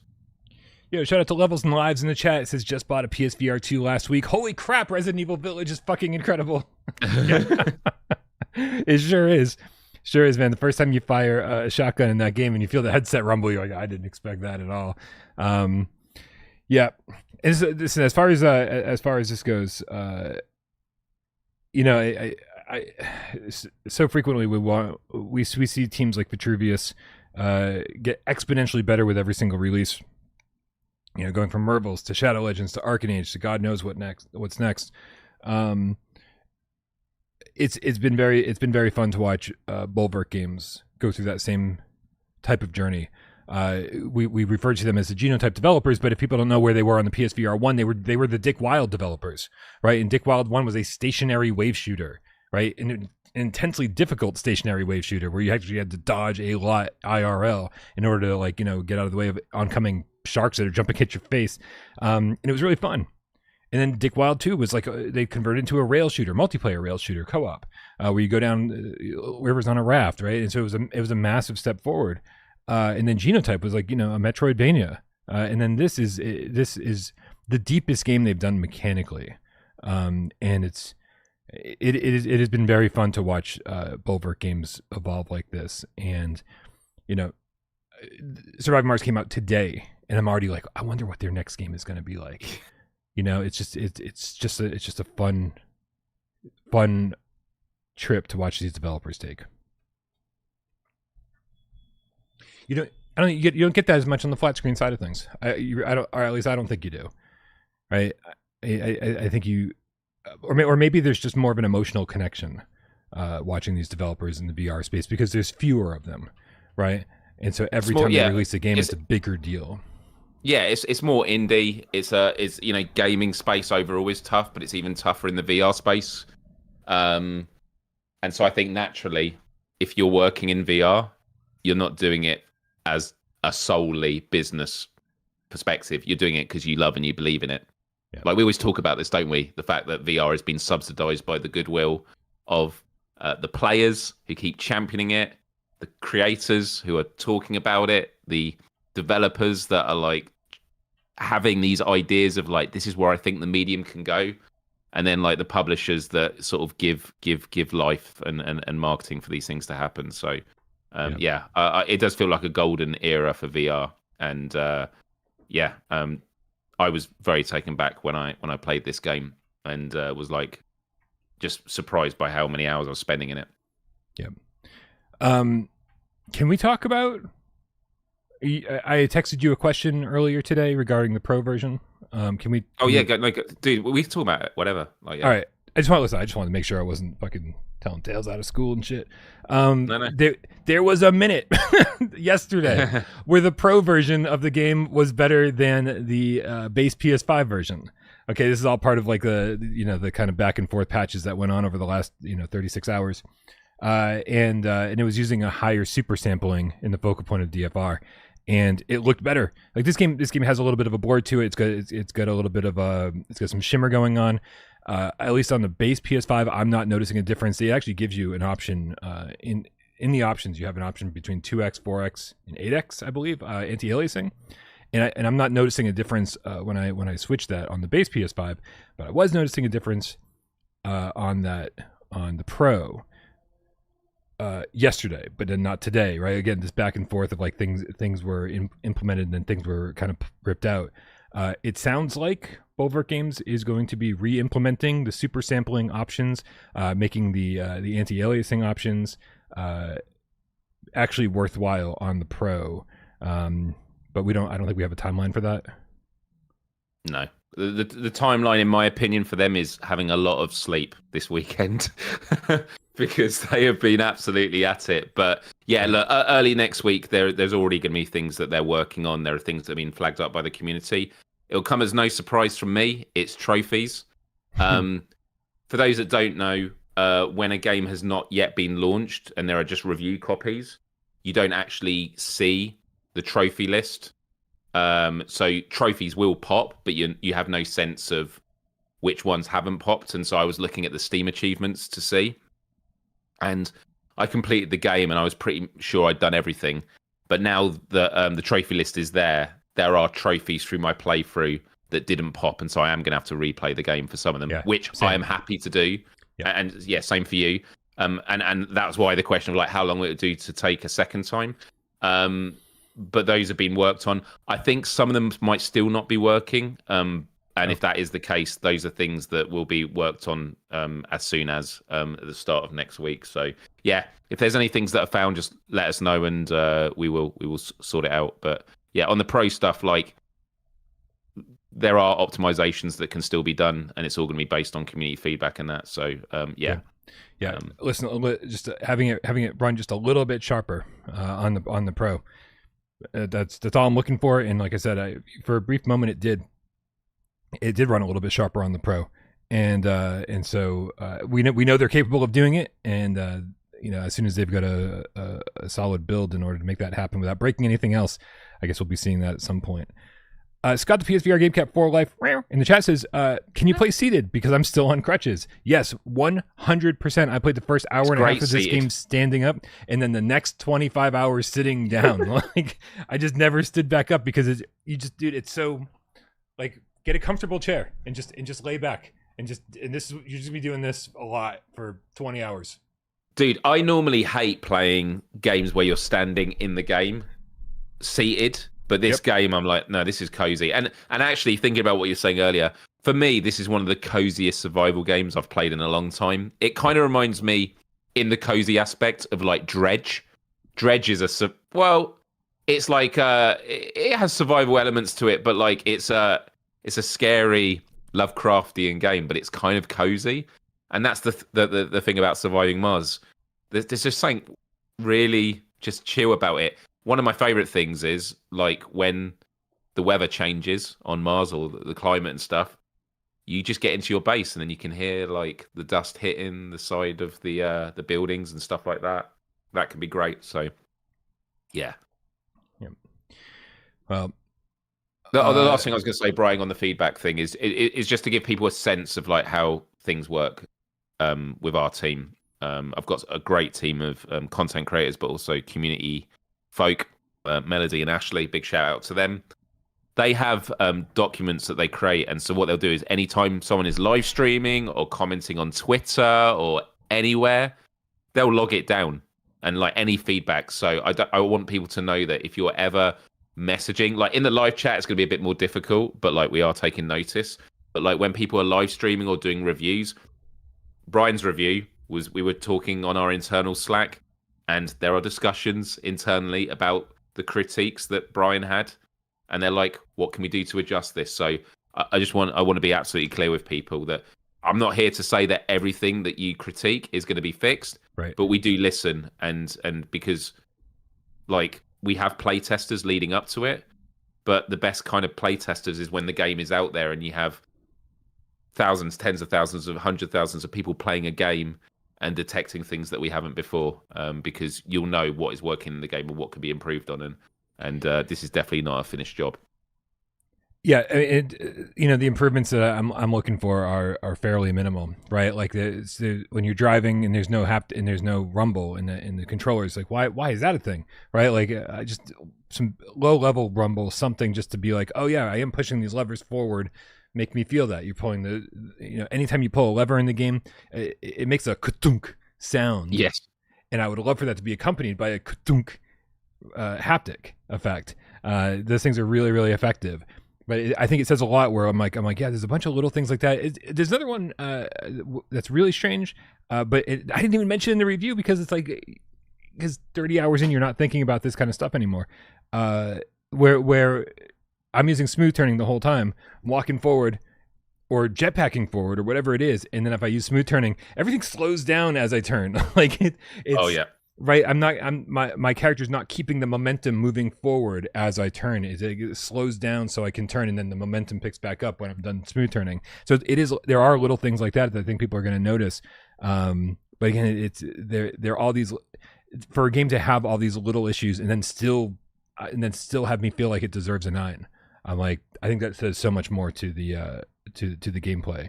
And how much it actually roped me in, that these little things didn't really become an issue after a little while. We got Shin Miyazo in the chat with the 10 quid. What's up, dude? Says, just bought Surviving Mars. I was already hyped because it was the Genotype devs. It's nice, man. I like when people.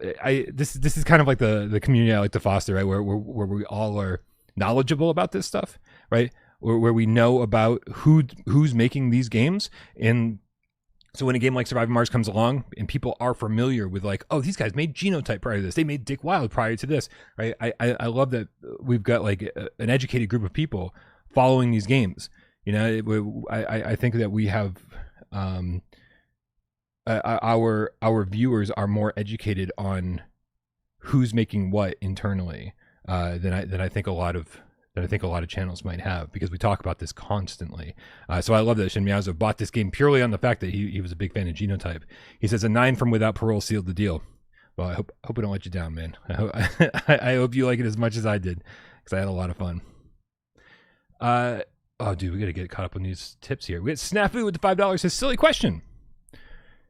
So what does a developer, especially a good developer who only plans to sell their game digitally, really need a publisher for? Meow. That's an interesting question. I hope you can help answer that, Miles, because I have thoughts, but I mean, I would be guessing a little bit. Could you repeat the question? It's if you are digital only. If you're a developer and if you're only selling your game digital, what the fuck do you need a publisher for? Publishers offer a variety of things. It can be marketing support. Like, for example, at the end of the day, in my opinion, I want devs to focus on deving.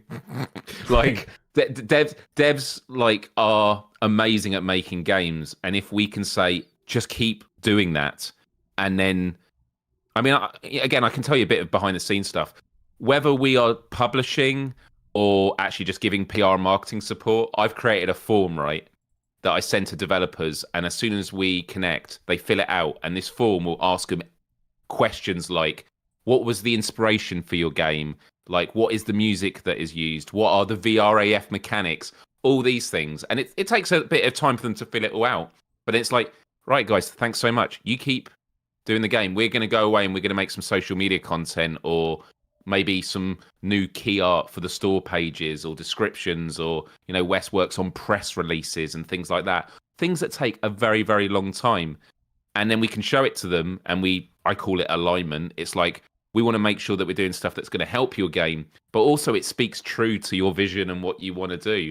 And so, yeah, if something is just being doing digital, publishing is not just about like, can we do physical releases? But if we are working across a wide variety of games, it means that we have experience and expertise of when running paid ads, or when doing press releases, or when doing social media content. We have experience on how you communicate VR to a market that you are trying to appeal to.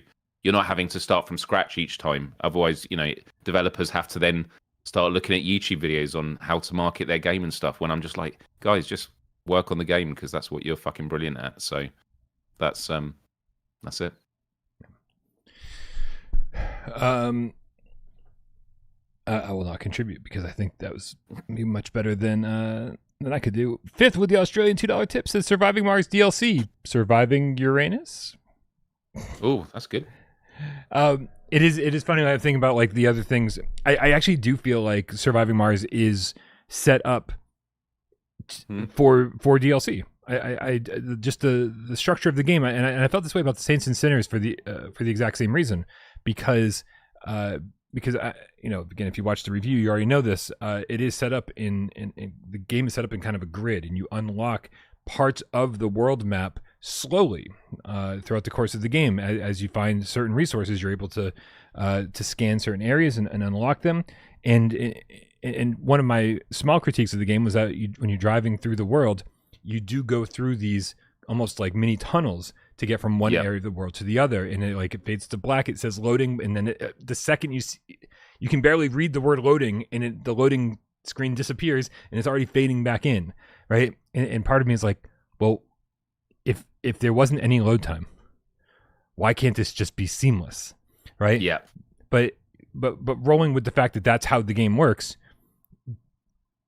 more DLC could just add more squares to the overall world map, give you more places to open up for more reasons and different resources in order to have to do it. It functions in that same way that Saints and Sinners does, where essentially, you go to the skiff and you select something, and it's like, okay, now we're heading to that part of the world. In this sense, that in this game, you're actually driving there yourself, or running there yourself, or whatever you want to do to get there yourself.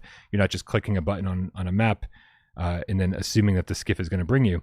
But it does feel the same, and I think it would make DLC really, really easy. And so that's what I would be looking for. I wouldn't be looking for a new planet. I'd be looking for new areas on the world map to unlock and explore. Which is, I don't even think I gave enough credit to the game in my review for. Because there are caves to explore, there's downed spaceships to explore, there's just research stations, laboratories to explore, and it was like, you don't want to show too much of that in the review, because it's all part of that mystery. Like, what is out there beyond the horizon? Like, what am I gonna find? Right? There was a game called Mars Alive on PSVR1, and my entire conceit with that game was that I hope there's something around the next corner. In the fact that I didn't know what was around the next corner kept me pushing forward. And it turned out there was never anything around the next corner. Yeah. Right? But with Surviving Mars, there's always something. There's always something, and it adds to the mystery, and there's like always cool stuff happening and cool stuff to find. And so giving me more cool stuff to find, that's all I need. That's awesome. Yeah. Two things I could say to that. One of them is, I think I can say this. Bolvark told me this earlier. And this is one of those things of like, I'm just going to put it out there. They said they've been very intentional with the world map and the way that it's constructed. And it's constructed in a way that, as well as I do, is the areas that you can scan, there are gaps. There are visible gaps where there isn't anything there. And they've said that that's intentional, which is more could be added. And for them, there's no plans in the sense of they haven't told me, at least. They might have like sketches or ideas, but they have said like, if this game does well and people want more of it, there is more that can be given. So again, I just want to reiterate I obviously got a key for PSVR2 because I work in the company, and bless them, they were saying they could give me one to give to my dad because I want my dad to play it, and I was like, no, I'm buying a copy for my dad. Like, I want to support this game myself. Like, I want this game to do well for that reason. So that's the first bit. The second bit was. This is something else I was chatting with them earlier, is on one of the maps. So you were talking about like there's the areas, they have like these red boxes, like these to stop you from going outside the area, like domes. Yeah. And I think it works fine. I've discovered that on one of the maps, and I'll let people discover it for themselves, there is a map where I went into a corner and the two red barriers did not meet, so I was able to leave it. And I was able to go off into the distance, and it's not, you don't clip through the floor. And I told them, and they said, okay, yeah, maybe we need to fix that. But they did tell me that when they were developing the game, they were actually deciding whether or not to have the red boxes or not. And I was like, oh, what? Was it going to be invisible? No, they were going to let you go off into the distance. Like, all those distances you can actually go to, but they found that from a game designer perspective, that people would often get lost and there's nothing out there, and if they lost their stuff, it was because if you die in the game and you're not playing permadeath mode, in real life, you can go you can go and collect your stuff. But like those kind of elements, that means like they could one day go, you know what, we're going to remove the boundaries and let you go out there. So really cool stuff from and hearing that perspective from the developers of like what is possible with that kind of stuff. We got GameCast, specifically White Tiger, with a Canadian $2 tip. What up says, hold on, 30,000 units, 750,000 revenue. At least let's get that, cats. Is that, do you understand what this is from? Because he's just basically saying if 30,000 copies sell, that would be $750,000, which would be a nice amount, and then more could be, we say the best way you can vote is with your wallet, but some people, if you aren't able to, like spreading the word, liking live streams, there's lots of ways that you can help, and just seeing people who've already dived in and mentioned how much joy they're getting from it already is great, because gaming, like all kinds of art, is very personal. What one person like and others doesn't. But VR, as I've always said, is more personal than any other medium, because you're literally putting yourself in the game. And there are going to be some people this game isn't for, but I'm absolutely joyous. And when I heard Brian in the week saying, I played this so long, like I'm absolutely loving this game, I was so happy. Like the joy that I'm getting from the game to see other people enjoying it as well that way has been absolutely wonderful. Spooky in the chat says, what are the difficulty level differences? There's a casual mode, like just for the story, if you just want to get through and play through the story. And then there's the survival mode, which has permadeath, and it seems like you don't get as much, I believe, oxygen, or the storms are tougher or something. Like it does actually spike the difficulty a little bit, or so says the description before you start the game. And then there's a customized one where you can actually choose the elements. So you can choose like frequency of storms and other things and that. So yeah, they give you a lot of tools there. I have a hard time thinking that you should play any other mode other than Pioneer mode, the default one, because there is a challenge at the beginning, but not insane, and it gets relatively easy fast enough. So I would say you can skip the story mode, and I just can't imagine a permadeath mode, to be honest with you, where I'm like, I put so much work into this. The last thing I want is like to be dead and be like, and that's it. Like, what? Yep. No. I want. Not only do I not want permadeath, I want to carry my shit over to a new game plus mode. That's how much like I am connected to my character and everything I've built. I think so. No. Please do not take that away. I don't think I'll be playing the permadeath mode, Myles.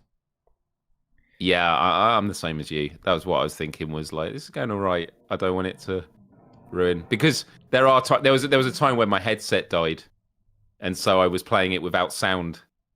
And I went on a mission, and I was telling you, as soon as I got back to my habitat, I literally looked at my wrist, and it was at 1%. And I was like, Jesus Christ, man. Like, that would not have been good. That would not have been good. Colin Love says, has anybody had their house robbed while in VR? I was thinking about that last night. Dude, I thought about that in the past. Like something can happen all around me. I'd have no idea. Yeah. I've had nightmares. I've had literally nightmares when I, especially when I was like knee deep in PSVR1 near the beginning, and I was getting used to VR. I would have nightmares that I was playing VR and then take the headset off, and like everything was just gone, right? Like everything was gone. I'm like, what? Like just, yep. So I don't think about that. I don't think about that like happening while I'm playing VR, but I've had nightmares about it.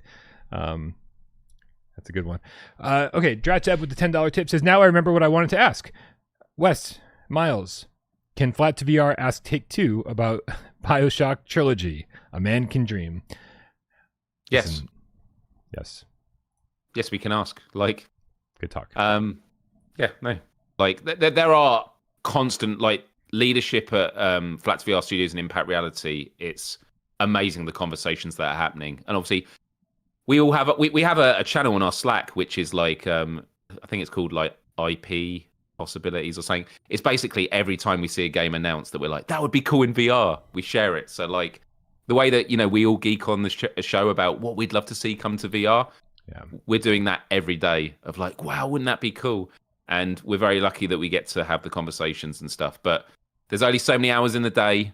There's only so much resource we have. And I see a lot of people out there saying, Trombone Champ isn't my kind of game, but I'm going to buy it because I believe in what Flat VR Studios does. And like, it honestly, it makes a difference. Like, we want to be doing bigger and better games. And the stuff that we've got in the pipeline is super, super exciting. And yeah, just the support means a lot.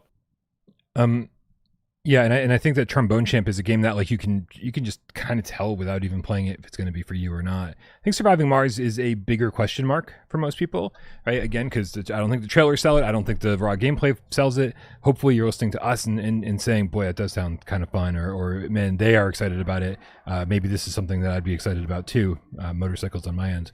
And so, I like honestly, if you're going to roll the dice on something, roll the dice on Surviving Mars. Because I really do think that this is something that more people are going to end up enjoying than they think will, or that I couldn't. Trombone Champ never resonated with me, right? I played it a little bit. I tried to get good at it. It's like okay, I don't know, whatever, right? It was essentially the game that I thought it was going to be. Surviving Mars is just infinitely better in pretty much every way.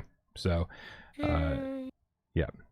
So if you want to sport flat to VR and get Bioshock in VR eventually, then go buy Surviving Mars.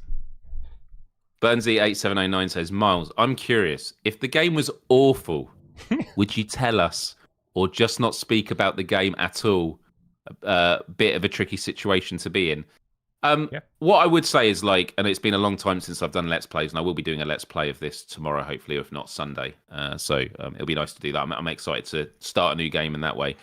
The honest answer is like when I do my Let's Plays, there's rarely an occasion where I'll be like, this game is absolute shite, it's a waste of time and stuff like that. I always look at what kind of person would this game appeal to? Like that's how I am. And some people think I'm overly optimistic or like not willing to criticize. I do criticize. I mean, I've criticized things on Surviving Mars and I absolutely love this game and we're obviously representing it, but there are things that have been worked on.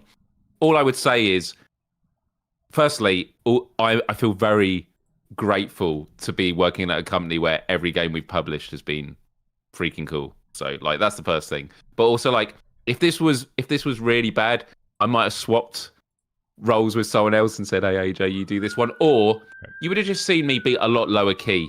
Like, I wouldn't be oozing about this game if I didn't believe it. So, the reason I tell you the context, I work for Impact Inc., is because like when Brian, this is why I love Brian's reviews. There'll be reviews Brian does on Without Parole where he gives a low score, but because you can tell where he's coming from, there are people that go, he's giving it a low score, but I know it's not for him and it is for me and therefore I'm going to get it. And that's what makes Brian a really good reviewer. And so it's all about context when it comes to reviews. And so I work for Impact Inc. That means you can't trust what I have to say. Completely respect it. Listen to Brian, listen to other people. But I try and be fair with my commentary of it. This is not a perfect game. There are things that need to be improved, but overall, I've sunk 35 hours in a week in it, and that is insane for a VR game. Also, don't you think that I think that Flat to VR as a company is self-aware enough to not let a game that would be complete dog shit out the door? Right? I don't think you're the kind of company that would invest in projects or want to publish projects that they don't believe in. And you know, you're a studio made up of a lot of gamers that know what they're talking about. So I kind of feel like you're not going to end up in that situation to begin with, right? Because I do feel like if a game's not ready to go, if it's not fun, if you guys know it would get reviewed poorly, then you're not going to let it out the door yet, right? So I feel like you're not going to end up in that situation very often, if ever. And fingers crossed. We'll see. We'll revisit this conversation in a couple of years and see how many times we've had to retract that statement. And it's also like Surviving Mars came out. Was it in March, April, or in early access on Steam VR and Quest? Yeah. And as a PSVR2 player, I'm like, why didn't it come out on PSVR2 then and stuff like that? Or why didn't they just wait? Like, early access does have a really good purpose, and the amount of features this game has, like the things that you can build in your habitat based on community feedback since the original early access, like so much has been added, and so it's benefited from it. And yeah, if we were leading up to this launch and there were game-breaking bugs that were like not going to get fixed, we'd delay it. Like, that happens. Like, you do not... We talk about first impressions, right? This whole stuff of like, oh, just release it and patch it later. We see how that works. There are games that like have taken that route and they just do not recover. There'll be the hardcore fans that give it another try. But there's a lot of times where you just go, yeah, like I get it, it's improved, but out the door, that first impression is always going to stay with me. All right, guys, I think it is time to move along here. Oh, Myles, it is actually. So I have you down as hosting the 4-minute challenge. Yes, it's my turn. It is your turn. Okay, good. It is my turn. So I don't know what happened, man. Like something horrible happened, and everybody was off schedule, and we weren't alternating back and forth anymore. And I think this gets us back on schedule. I think we're good. Or back on the routine that we're supposed to be on. So Myles is picking out a PSVR1 or PSVR2 game, and then we're all going to have to guess, you guys. We only have 4 minutes, but an infinite number of yes or no questions. Okay. To figure out what the game is.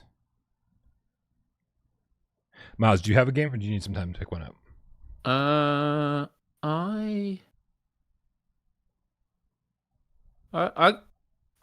got a game. Okay. All right, you guys, help me out in the chat. This is never as easy as it looks. Make sure you suggest good questions for me to ask in the chat, and then based on the answers we get, suggest good games that it might be. Looper says the winning streak is 6. That's no pressure. No. Does that mean I've got to choose an easier one? Should I change my mind? No. I enjoy breaking streaks. Okay. Maybe I'll change. Oh no, I was kidding. Don't change. No, I'm gonna stick with this. Scott asked earlier about the platinum trophy. It does not seem like a super difficult trophy. I rated it as a medium difficulty. I have yet to get it. But yeah, the hardest part is like unlocking, getting all the unlockables. But it's difficult in that it takes a time to grind. Right. But the game is such a fucking joy to grind for. It was like, I can't wait just to get these final bits. And so, yeah. Right. Yeah. It's you roll credits and then you're like, okay, load that save game and let's clean up some of these trophies. And, 5 hours later, you've got it. And that's what I consider medium. Like I don't generally, if it just requires some time for you to put in, then I think that's a medium difficulty trophy. I think we don't get to like really hard until there's actually challenges you'd have to overcome, like gameplay challenges, right? Where the game is just fucking straight up hard. It's difficult. That's when we start getting into that territory. All right, man, here we go. Everybody help me out in the chat. On your mark, get des, go. First questions first. Is it on PSVR 1? No. Okay, is it on other platforms other than PSVR 2? Yes. Okay, and others. Did it get mentioned on today's show? Can you imagine? Can you imagine? It's either Genotype or not. No, it wasn't. Okay. Was it a launch game? I love Looper's question. Does it have a planet name in the title? Hey, this is my time you're using up over here. Was it a launch title? Yeah. No. Okay. Did it come out this year? I was asking questions. Did it come out this year? No. Okay. Is it single player? No. Oh. Wait, it's multiplayer only, just to clarify? No. Okay. I'm glad you clarified that, because I was like, did I? Yeah. Is it a sports game? Yes. Do you shoot bows and arrows? No. Sports game. Multiplayer. Oh, yeah. Do you have rackets? Do you have a racket? Yes. Yeah. Okay. And there's a net in the middle? Yeah. I'd say it's in the middle. Okay. Well, I mean, listen, Sea Smash doesn't have nets, right? And it has rackets. So I'm just trying to narrow it down because there's a few here it could still be. That's a great point, but it is in the middle, I think. Okay. Yeah, so like from left to right. What was it? If you're looking like... Yeah, okay. If you're looking like across, it'll be from left to right. Yeah. Sometimes there's a bit of a sag in the middle. I can't remember how it's positioned, but yeah. But yeah, it definitely... In the middle, definitely, for sure. Okay, let's narrow down which sport it is, because I'm guessing it's a fishing cactus game. Is it a tennis game? Yeah, you could say that. You could say that. It's not a badminton Yeah, game. I mean, you're playing tennis in it. Yeah, so yeah, it would be a tennis game. Okay. Is it or games like plural? Is it developed by Fishing Cactus? Jesus Christ! Oh my God! Was it? I didn't think. Now let me look this up. I don't think it was. Did this have an awful? Did this have an awful launch? Yeah, some might describe it as that. Yeah. Did we describe it as that? Yeah, I think some of us did. Yeah. All right. I don't think I can tolerate any more of this. Oh wait, yeah. Just to be on the safe side, we know it's tennis and not table tennis. Okay, is it tennis on court? It is not on a. It's not tennis on table. It's tennis on court, Brian. Well done. Yeah. The reason it threw me off about Fishing Cactus was because I always knew it as Decathlon, because I was always surprised that they developed it as well. But yeah, Fishing Cactus. Yeah, Fishing Cactus and Decathlon. They did this and Badminton Time VR. Yeah, I do need to check this out. This game keeps coming up in conversation, and I have heard that it's better than it was at launch, and the price is down to a very reasonable price now as well. Not just the sale price, the regular MSRP, because I think it was like 30 or 40 at launch, and just didn't have any right to be so. But one of these days, I'll get back to some of these games and see how they've improved. Woo! High Phase with the Canadian $20 says, "Hi Brian, hi Myles. I truly enjoyed how you, Myles, shared the inner workings of developing and releasing a game. It makes us appreciate all the hard work and thought that went into your game even more."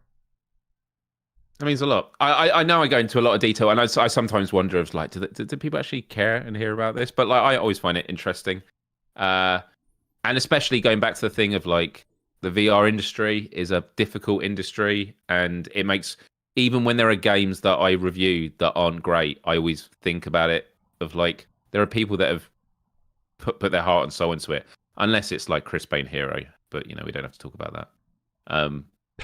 But maybe that was someone's dream project. Who knows?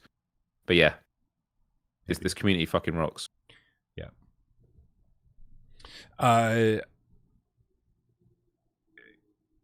Kazu de Pixel says, "Is this game good now? We don't know." Somebody I'm sure knows in the chat. Let us know.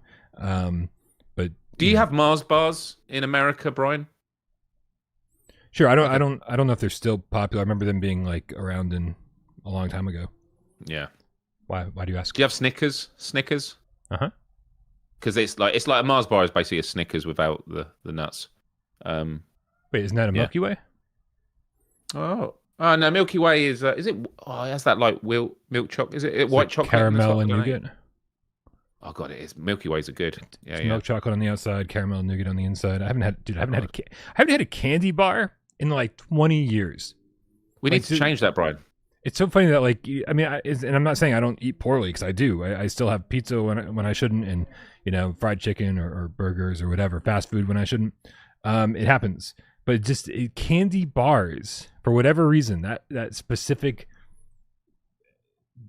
subgenre of junk food, I just have not thought of getting one in the longest time. And when I was a kid, I used to love Three Musketeers. I've never heard of that. Is that the name of a chocolate bar? Yeah, it's milk chocolate on the outside, and the inside is just nougat. Like it is. Yeah, it's very strange. You call it nougat, like you call it yogurt. How do you call it? We say yogurt. We say nugget and yogurt. Nuggets like chicken nuggets. Yeah, no. You say yogurt. You say, what do you say? We say yogurt. You say yogurt. Yogurt. Yeah. Go. Okay, it's interesting. Okay. Jordan F says, "If Resident Evil 9 is getting a Switch 2 version, I feel like a PSVR2 version is more likely." Yeah, a lot of people said, "Oh, they can't." This path mapping is just going to be too difficult for them to just turn. It's fine. It's fine. Listen, here's the answer for Resident Evil 9 Requiem getting a PSVR2 version or not is not going to come down to any kind of technical capabilities or technical happenings within the game. It's all whether Capcom wants to spend the fucking time and money to do it. That is 100% the reason we will or will not get Requiem in VR. And they've said multiple times that they are committed to VR, and that they think that they want to they're not done with. I think they said they're not done with VR. I think was the quote. So, I think it's going to be. I think it's a possibility. I think it's a high possibility. Did you see this? Did you see the Nintendo Direct today, Miles? I did not, but I heard about it. They showed that they're releasing a VR headset. I mean, they're releasing a Virtual Boy add-on. Amazing. For the Nintendo Switch. Hold on a second, and which is it's just the whole thing is completely bonkers to me. Bonkers. Because there's only here. Hold on a second. Is this copy link address? Here it is. Let me download this real quick. Because there's only famously the Virtual Boy was a complete failure, and so and so they're releasing this peripheral that at its core will only have 12 games for it. It's like nice. Right? Where are the games? And they're not in there, and they're not. 12 games, Brian. Yeah, that's more than PSVR2 has, I think. Jesus. Right? Yeah. Hold on a second. Let's go full screen. I haven't actually watched this trailer yet.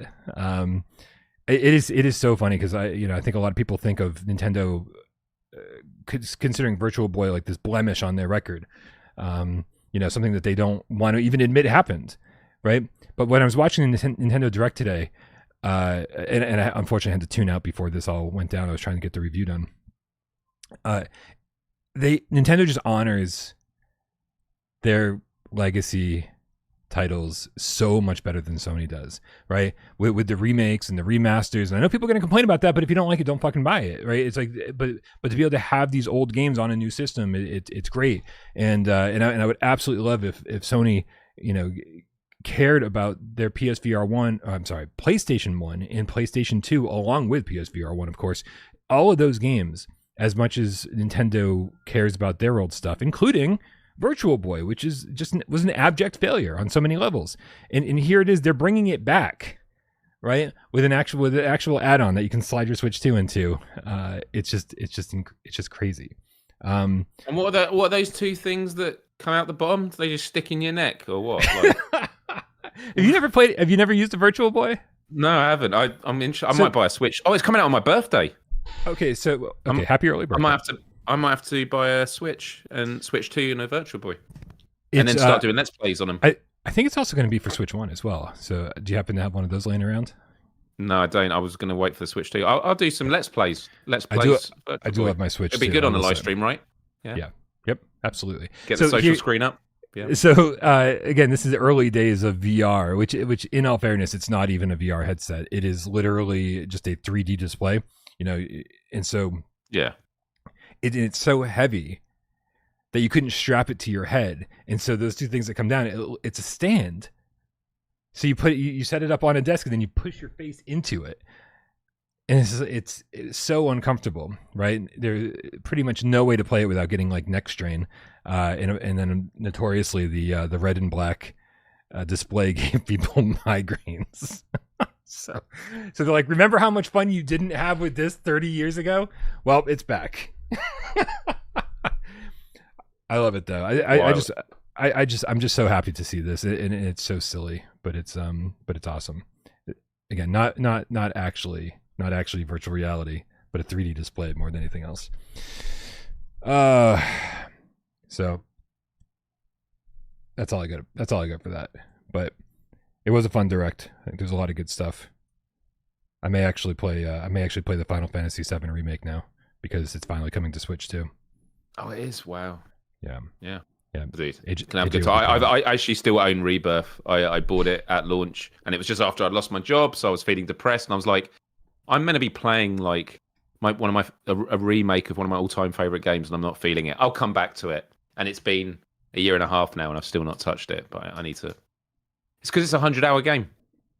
I don't have time for that. But then I'm like, Surviving Mars says otherwise, because I've done 35 hours in a week.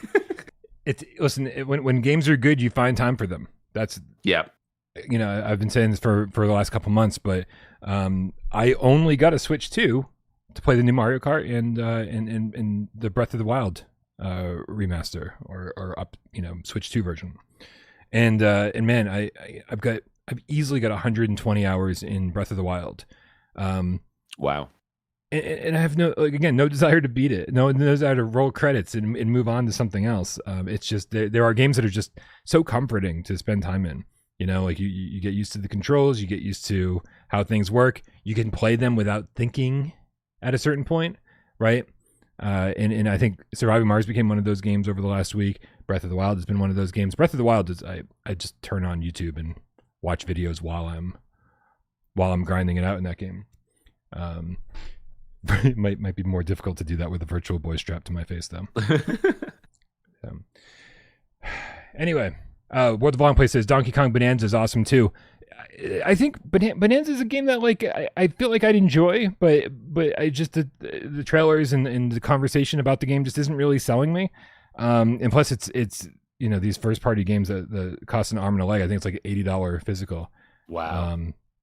Yeah, it's you don't just roll the dice on those, right? You say, oh, this game looks like something I really want, and I'm down to spend $80 on it. That's why Breath of the Wild was fine for me. I was like, I'm going to spend 100 hours in this game, so it could, you know, I didn't care that it cost $80 or whatever it was. That's fine. But yeah, it's harder to roll the dice on some of these games now. All right, Myles, it is time for us to get out of here. Thank you, everybody, for hanging out. It's been a fun conversation. I'm very sorry again. I overslept my nap after getting the review done. I just had to crash for a couple hours, and I overslept by a full hour, and did not have time to get footage for this show together. Didn't have time to get like a proper show together, and I think it was cloudy for the first half of it. So thank you. Cryosleep does that for you, Brian. You know, is that what it was? A solid 9 months getting back from Mars. So good to have you back. Not sure, Brian, with the $5 tip says, I don't care what flat to VR/Impact come up with. I'm buying it, so it better be good. That's good. Yeah, I hope it's good too, man. And you guys are evolving fast. Can't wait for I can't. Somebody mentioned Bioshock earlier. I can't wait for the days where we look back at these days and go, oh, hey, like, you know, like it was all to get here. It was all to get to Bioshock. It was all to get to, you know, this big AAA game in VR, that big AAA game in VR, and I hope that this is just the beginning of a excellent journey for, you know, everybody on the team.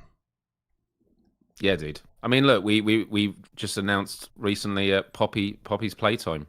Like, that's a massive IP, and this is the thing is, like, at the moment working with Postal 2 and Postal 2 VR. Like working with Running with Scissors, that's like a game with 23 years old, massive legacy, massive fan base.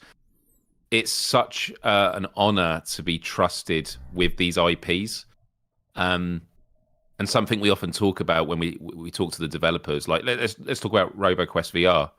Like speaking with developers of RoboQuest, the idea of this is not to be like VR is the way that you got to play it. Like VR is better than flat. It's more like, this is what made RoboQuest amazing, and this is how we're going to honor it by allowing people to get inside the game. And the conversations we have with developers and about these things is just wonderful. Like, there is a big educational piece to this as well, is as we're talking with IPs, it's not just a question of like, do you want to bring it to VR? Sometimes we're like, let us show you what VR can do. And it can sometimes mean putting executives of these publishers and that in headsets and showing them this is what your game would look like in VR and stuff like that. So the great work that is done on this channel by other VR channels, the community, when you're talking to people, when you put a headset on a family member or a friend because they've come over and they try VR for the first time, like all of these are small stepping stones of paving a way to the future that we all believe in. And so this is all super, super exciting. Scott, the PSVR game cat, says buying Surviving Mars after the show. I'm actually going to try and play some tonight, and others are saying I look sleepy. I mean, I am. It's been a very long week. I mean, how could you not? Right? Yeah. But I am after this probably going to go into Surviving Mars. And I will just say, if anyone builds any bases, like at me on X or social media, like send me pictures of your bases. I'd love to see them. Or and make sure you, like, if you've got an awesome base that you want to show off, submit it to our Clip of the Week channel. On Hell Discord. yeah. Right? We want to see that shit, because I still haven't seen Myles' base. And and he hasn't seen mine other than like the first, like some of the footage I showed today, which looks radically different what I ended up turning it into. I want to see like how people built these things up, because that is part of the fun. And I'm glad we're not doing that today. I think at one point Myles and I said, "Oh, I'm going to show pictures of my base, and you can show or show video of your base, and we can compare and say this is how different we can make these." But in the same way that I didn't want to spoil anything, the experience of building all that stuff up on day one, right before anybody's had a chance to actually play the game. We can wait until next week or the week after and give you guys a chance to kind of get caught up to where we're at, and then we can start taking a look at everybody's bases. I think that'll be a lot of fun. So there's remind me on the Without Parole Discord, there's a surviving Mars pioneer. Do you have game specific? So that'll be a great way also for people just to share things that you've learned and like techniques. I was learning from Brian that you can get these little boxes that can put I think 8 items in. Oh, and I was putting them on boxes, small blue boxes, building with 4 pieces of iron. I was putting it on the shelves, and Brian was like, "No, you can just put them on the wall." Oh, okay. And I'm just seeing his wall is just like all these. It's a hazard, Yeah. I wouldn't want to walk by that when there's a storm outside, but does the job. All right, man. Let's get out of here. I've consumed so much coffee to get through the show that I'm starting to sweat a little bit. You've done well. You've done well, dude. Nice. Well, thank you, Myles, for being here. Obviously, guys, go subscribe to Myles. Go subscribe to all my co-hosts. All the links are in the description below. Come join our Discord. The link is down there too, guys. And I think there's going to be a lot of streaming of Surviving Mars. Myles' channel. I really been wanting to get back to streaming. It is the perfect game to stream because you're doing mindless things to grind and you're working towards things, and I feel like it's the kind of game that like doesn't get bogged down with narration, and so like to be able to talk to the chat, it is the perfect kind of game to stream and just kill a couple hours, and it makes it this nice easy back and forth. So I think we're gonna be seeing a lot of people stream it. So click all those links, subscribe to all the channels, make sure your restricted mode is off. We talked about that last episode. And thanks to everybody, of course, who supports the channel, whether it's financially by being over on patreon.com/withoutparolegames or being a member over here or by tipping during the show. You guys are keeping the lights on. You have no idea how important it is. And we thank you very, very, very much for it. If you're not supporting the channel financially, that's fine too. We're just glad you're here, part of the community. This is the best community I've ever seen in gaming. It can be a really toxic place, you guys. And there's just none of that in our community. And I absolutely love it. So make sure you come join our Discord. And also, thanks for hanging out here in the chat. Thanks for being part of this awesome community. And if you sit back and watch the show and don't say a goddamn word, that's fine. We know you're out there, and we love you just as much. Happy Friday, Myles. Happy Friday, Brian. Happy Friday, Game Cats. Happy pioneering. Here it is, your clip of the week, courtesy of Ace Gamer Cat and lots of fucking Game Cats. Let's go. Go, go, go, go, go, go, go, go, go, go, go, go, go, go, go, go. Jump, jump, jump, jump, jump. Jump, jump, go. No, you don't need to boost. Just line up on Toxie.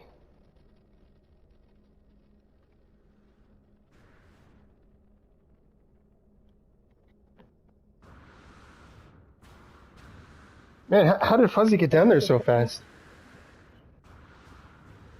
Aim for Fuzzy.